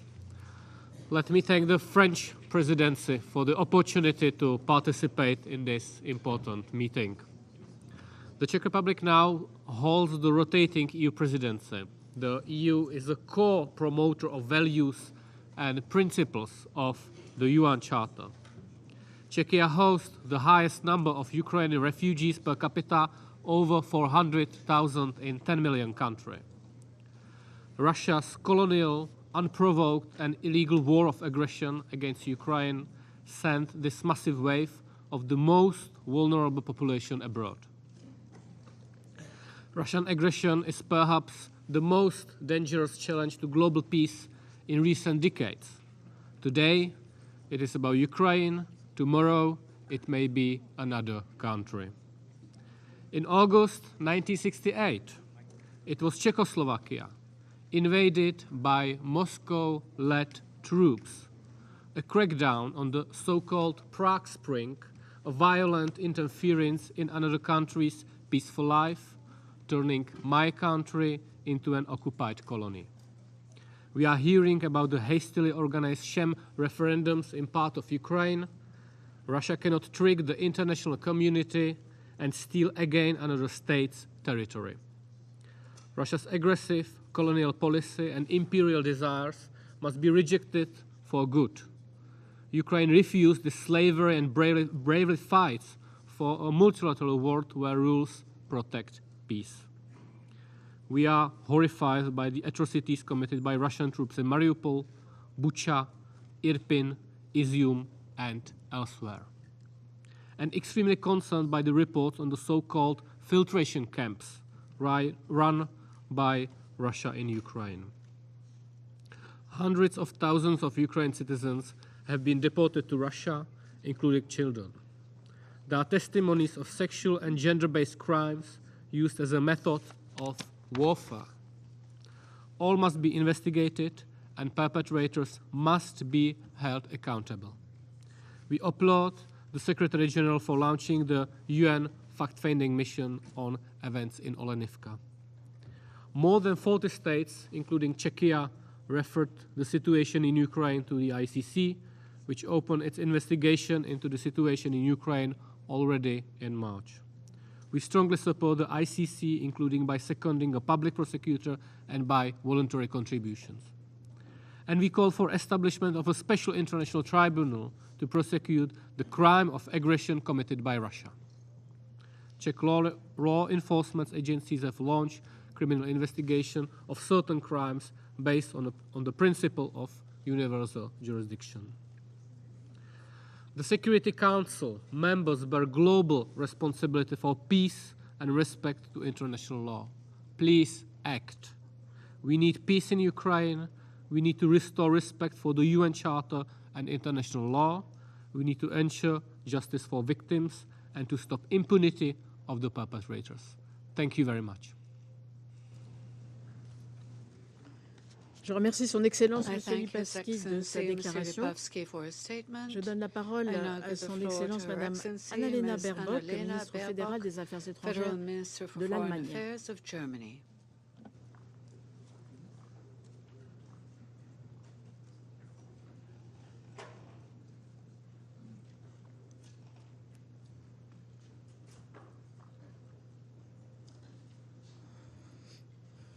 Madame la ministre. Madam President, dear colleagues, Bucha, Mariupol, Izium. When we talk about the horrors of the unfolding war in Ukraine, we are not talking about abstract reports. We are talking about children, we are talking about mothers, about brothers, about fathers, about grandparents, women and men whose pain is raw. Therefore, I urge Russia, this is a war you will not win. So end the war. Stop the suffering in Ukraine. Stop sending more of your own citizens into death. Stop your shame referendums, which are as unlawful as the war they are supposed to legitimize. Stop the grain war that is driving hunger across the globe, especially in the south. And stop paralyzing this very body, the United Nations Security Council. For many of you here and for some in the General Assembly, this war might have seemed like the regional war far away in February 24th. Because in many parts of the world, there's too much suffering itself, driven by conflict, driven by climate catastrophe, driven by the pandemic and by hunger. We did hear this. We in Germany, we could also feel you in this understanding. But I think we all feel together now here in the Security Council, but also in the General Assembly, that since the last 200 days, what is happening can leave nobody around the globe untouched. Now, for 200 days of Russia's brutal war in Ukraine, President Putin's most recent announcements make it clear beyond any doubt. Russia is not conducting a so-called special operation. Russia is leading a full-fledged war of aggression with war crimes, with torture, with rape, even of children. Russia's war is since 200 days is also increasing the hunger, the poverty, the insecurity in the world all around the globe. And I think this is a clear sign that the Russian foreign minister only came in for his own speech and then spoke for quite some while, but didn't even mention the hunger, the poverty, the results all around the world. And today in the streets of Moscow, there are no queues of volunteers wanting to join the war in Ukraine. What we see instead are courageous men, women, and even children taking to the streets because they do not want to be part of this war against Ukraine, and they want not to be part of the hunger war in the world. These men and women feel what we all feel, regardless of where we hail from north, south, east, or west. That all this war brings is pain, death, and destruction. Today, here in this chamber, we have to ask, therefore, ourselves, if we let a permanent member of this council launch such a war of aggression against this neighbor, what would this mean for the United Nations? For an institution whose charter states that, I quote, all members shall refrain from the threat of use of force against the territorial integrity or political independence of any state. If the charter means anything to us, we must not stand idle by, but live the spirit of our charter, not in spite of, but particularly because of one member misuses its special veto rights in the Security Council. Live up the spirit of this Charter of the United Nations as it has been lived up by the UN and our Turkish partners who brokered the grain deal. As it is a World Food Programme, which is also supported by Germany, that is shipping the grain to Yemen and to the Horn of Africa. Live up the spirit of United Nations as the United Nations and the International Criminal Court that collect evidence to ensure that the perpetrators in this war are held accountable. Live the spirit of the United Nations as the IAEA that is working to prevent a catastrophe at the Zaporizhzhia power plant and whose efforts are supporting in talks with all sides. Live up the spirit of the United Nations in contrast to the Russian president, because we are the United Nations, from north to south, from east to west, no matter how small, no matter how big. Thank you, Madam President. Je remercie Son Excellence Madame Baerbock de sa déclaration. Je donne la parole à Son Excellence Monsieur Zbigniew Brau, ministre des Affaires étrangères de la Pologne.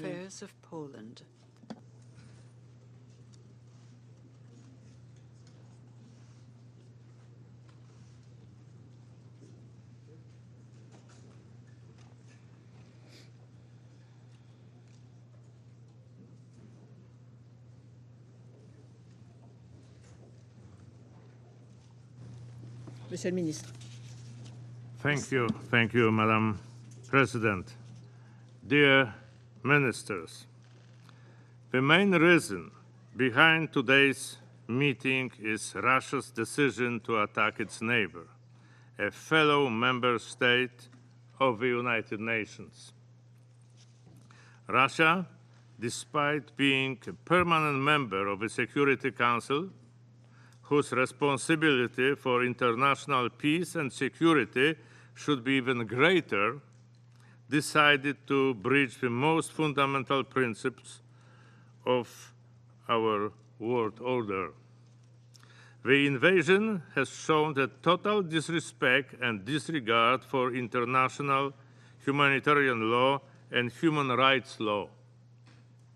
The Russian forces have committed horrific atrocities, extrajudicial executions of civilians, enforced disappearances, torture, or sexual violence, including against children. Unable to crack Ukraine's military resistance, Russia turned to terror against civilians as a basic tactics of its war. Each day brings new evidence and testimonies of Russian crimes committed in the occupied territories.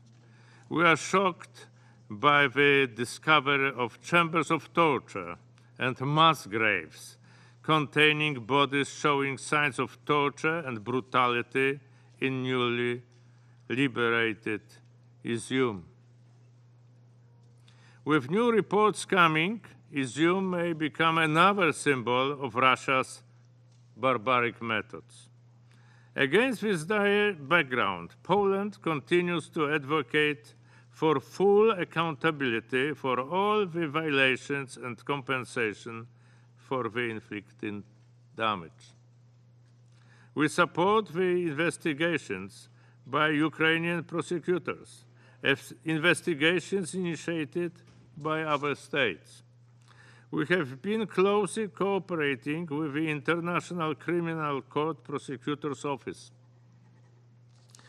We were among the broad group of the OEC participating states who twice invoked the OEC Moscow mechanism. We support the work of the UN Human Rights Council's Commission of Inquiry.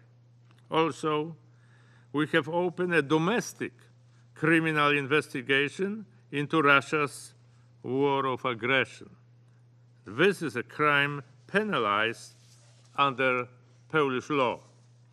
Finally, Poland has helped to establish a joint investigation team operating within the EU Agency for Criminal Justice Cooperation framework to collect and preserve evidence of the committed crimes. We should give due consideration to several initiatives put forward by Kiev, such as the Special Tribunal for Crimes of Aggression committed against Ukraine and the international mechanism to provide compensation for damage caused by Russia. Let me reaffirm Poland's solidarity with the people of Ukraine, who have shown remarkable courage, resolve, and resilience. They have stood up for their country and their independence with bravery and determination. Now, it is our turn to stand up for the principles that protect us all. We must hold Russia accountable for the invasion and all the crimes committed in the course of this aggression. Thank you, Madam President. Je remercie Son Excellence M. Rao de sa déclaration. Je donne la parole à Son Excellence M. Gabrielius Landsbergis, ministre des Affaires étrangères de la Lituanie.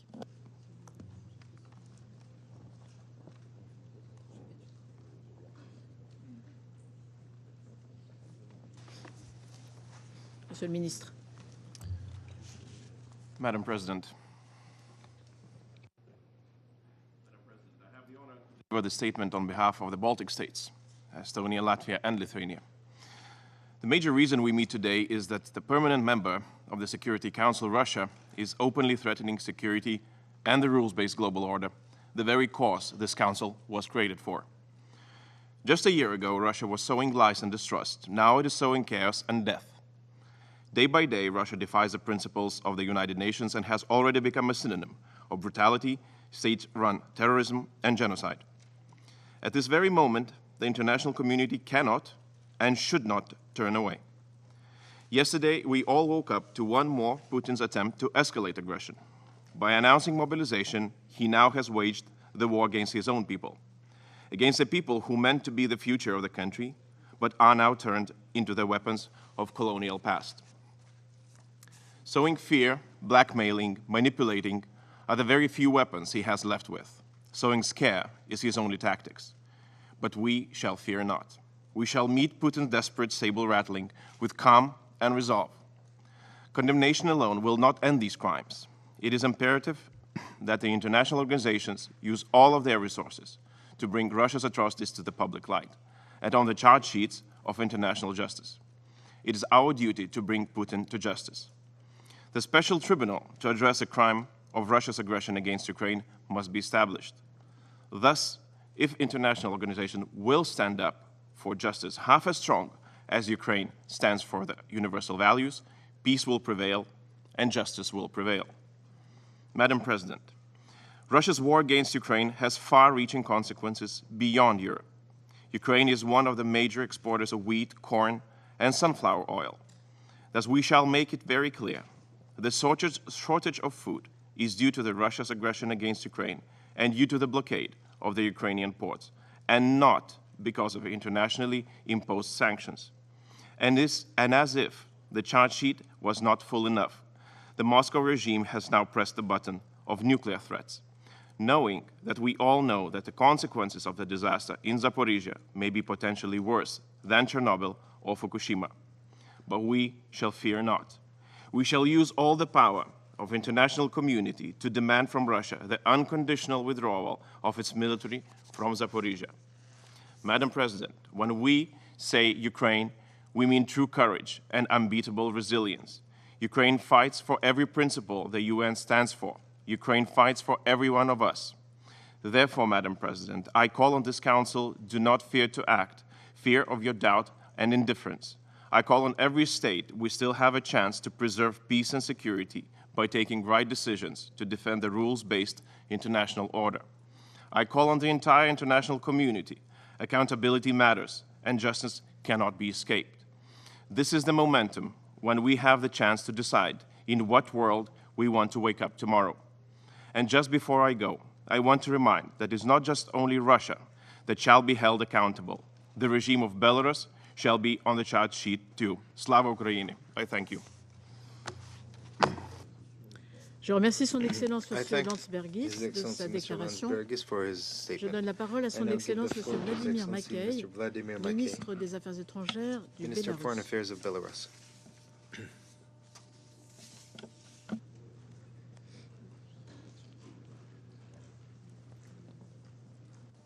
Monsieur le ministre. Minister. Госпожа председатель, Madam President, события на территории Украины – это большая трагедия. Трагедия для страны и для всех, кто лицом к лицу столкнулся с горем и лишениями, которые несут в себе любые военные действия.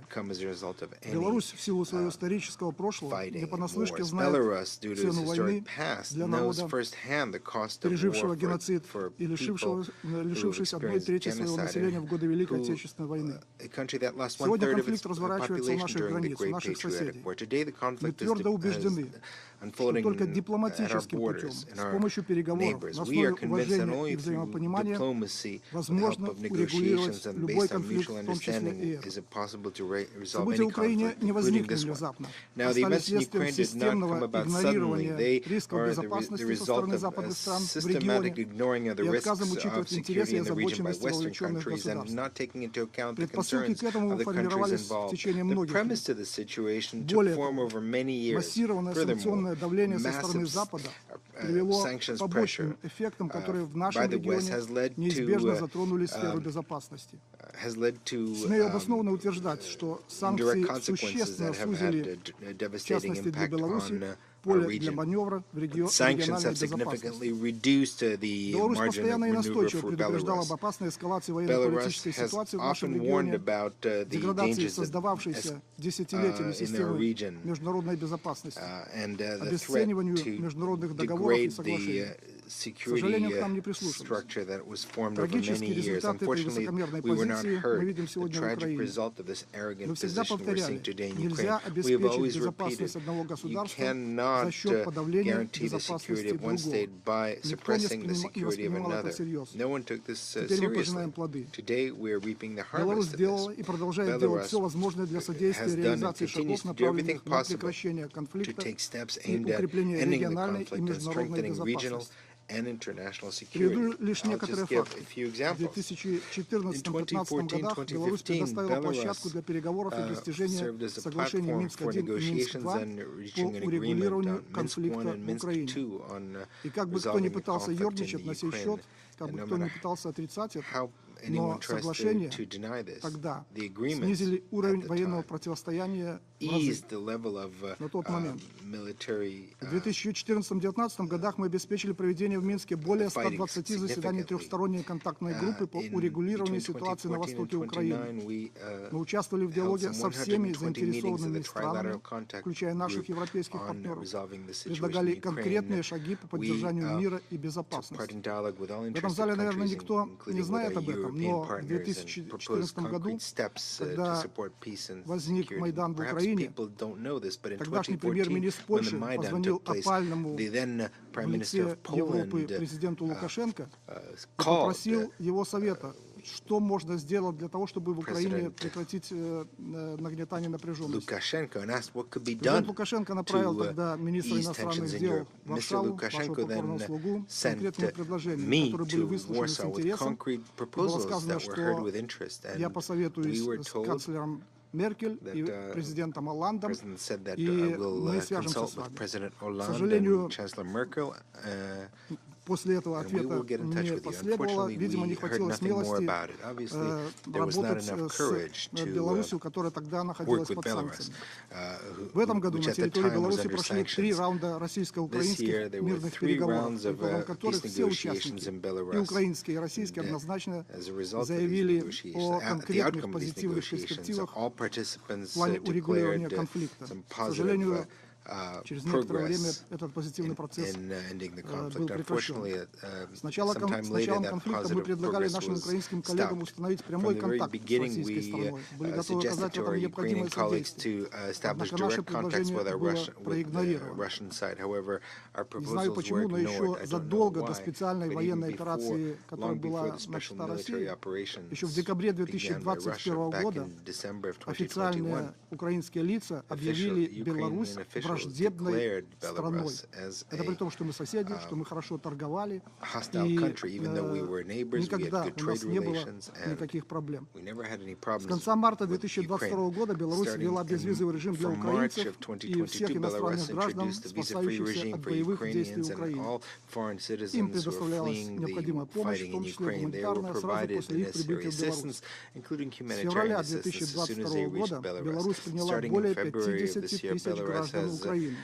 Всего же с 2014 года наша страна приняла более 200 тысяч граждан Украины. И заметьте, они приезжают не насильно, как это кто-то пытается представить. Они едут в Беларусь добровольно. Более того, в целях оказания помощи, причем прибывают через Литву, через Польшу, через Прибалтийские страны. Более того, в целях оказания помощи гражданам, прибывшим на территорию Беларуси из Украины, президент Беларуси 14 сентября подписал в новой редакции указ о пребывании граждан Украины в Республике Беларусь, в соответствии с которым предусмотрено предоставление украинским гражданам прав наравне с белорусскими гражданами. К сожалению, конфликт не сбавляет свои обороты, идут боевые действия, продолжается бесконтрольная накачка Украины вооружениями из стран Запада, поощряется деятельность украинских экстремистских формирований, проповедующих методы насилия и идеалы неонацизма, всячески подогревается межнациональная ненависть и рознь. Войска НАТО сконцентрированы у границ соседних стран, в том числе стоят у западных рубежей Беларуси, Польши и странах Балтии. Развернута агрессивная антибелорусская кампания, направленная на очернение Минска в контексте этого кризиса. Беларусь причисляют к пособникам агрессора или вовсе выставляют стороной конфликта. Мы говорили и продолжаем говорить, Беларусь никогда не выступала за войну. Но мы и не предатели. У нас есть союзнические обязательства, и мы твердо следуем и будем следовать духу и букве международных договоров, участниками которых мы являемся. При этом Беларусь ответственно заявляет, что ни один белорусский солдат, ни одна единица техники не были направлены в Украину для участия в боевых действиях. Независимые эксперты в области подтверждают, что Беларусь не является участником международного вооруженного конфликта согласно нормам и принципам международного права, о котором здесь много говорилось. Все звучащие обвинения в адрес Беларуси со стороны Запада абсолютно беспочвенны и голословны.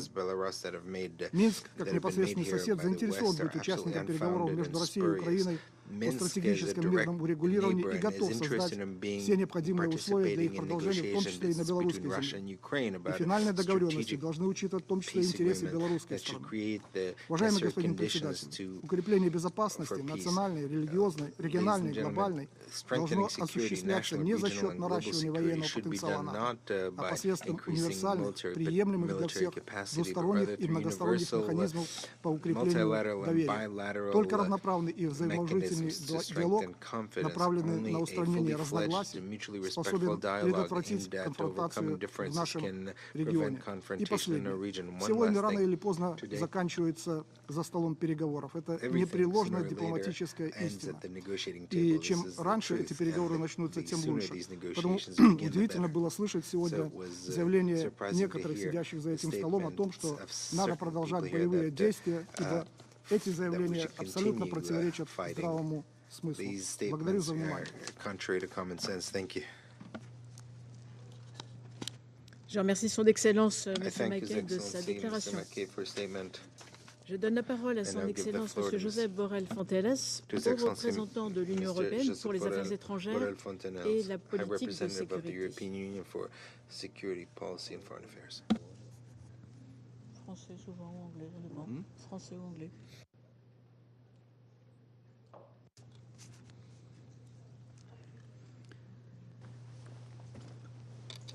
Monsieur le représentant.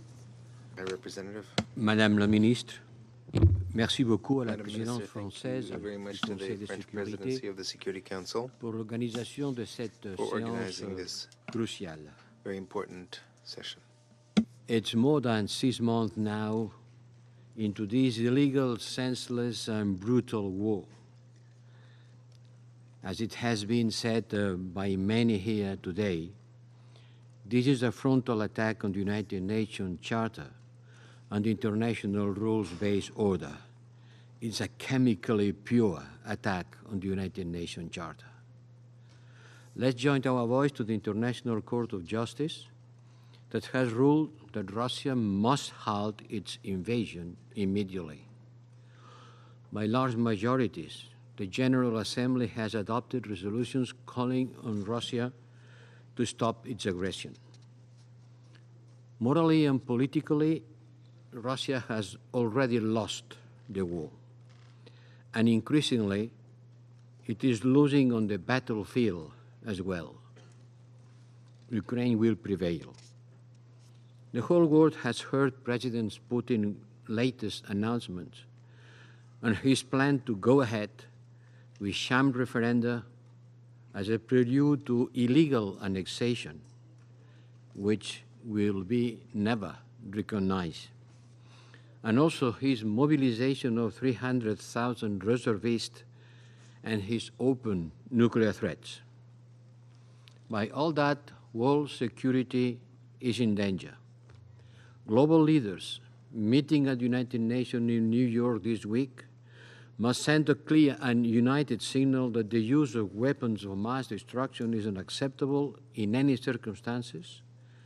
I am encouraged by the many statements I heard here today about this issue.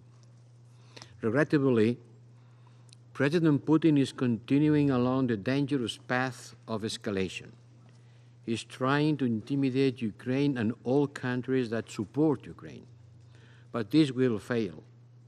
It has failed in the past and it will fail again, as all wars of invasion eventually do. But how many more men, women, and children need to die before the Russian president decides to silence his guns? This war is more than a war in Europe. At stake is the protection of weaker states from more powerful ones. Do we want the global rule of law, or do we want the law of the jungle? Do we believe in the spheres of influence, or on the free choice of sovereign states? This war is a tragedy in so many ways. In addition to the terrible casualties and the destruction caused in Ukraine, Russia is dragging the world into an economic recession and a global food crisis. As the European Union, we do what we can to counter this fallout. Our support for global food security amounts to more than 7.7 billion until 2024. We support the Black Sea Grain Initiative facilitated by the Secretary General and Turkey. Together with our European Union solidarity lanes, this has helped to lower global food crisis, but unhappily not to cancel it. 2/3 of the Ukraine grain exported this way goes to those countries that need it most, not to the Europeans. The core issue today is accountability. Russian armed forces have been terrorizing civilian populations and are committing countless unspeakable crimes: mass murder, destruction, rape, and forced migration. All victims of Russian aggression deserve justice and reparation. We have seen the recent images from the massacres in Izium follow the pattern we saw in Bucha and elsewhere. As Russian troops are expelled, we discover the true horrors of the occupation. As President Zelensky said in the General Assembly yesterday, where there have been crimes, there must be justice. Otherwise, peace will not be possible. We will do whatever it takes to ensure accountability.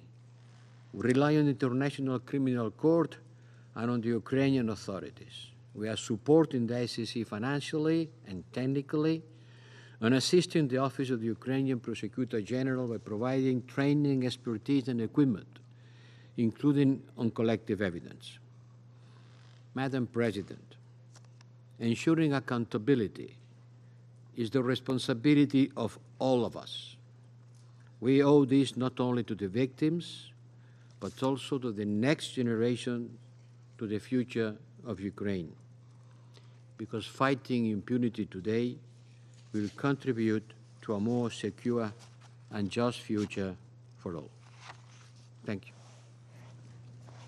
Je remercie Son Excellence Monsieur Borrell Fontellas de sa déclaration. Il n'y a plus d'oratrices ou d'orateurs inscrits. La séance est levée. The meeting is adjourned.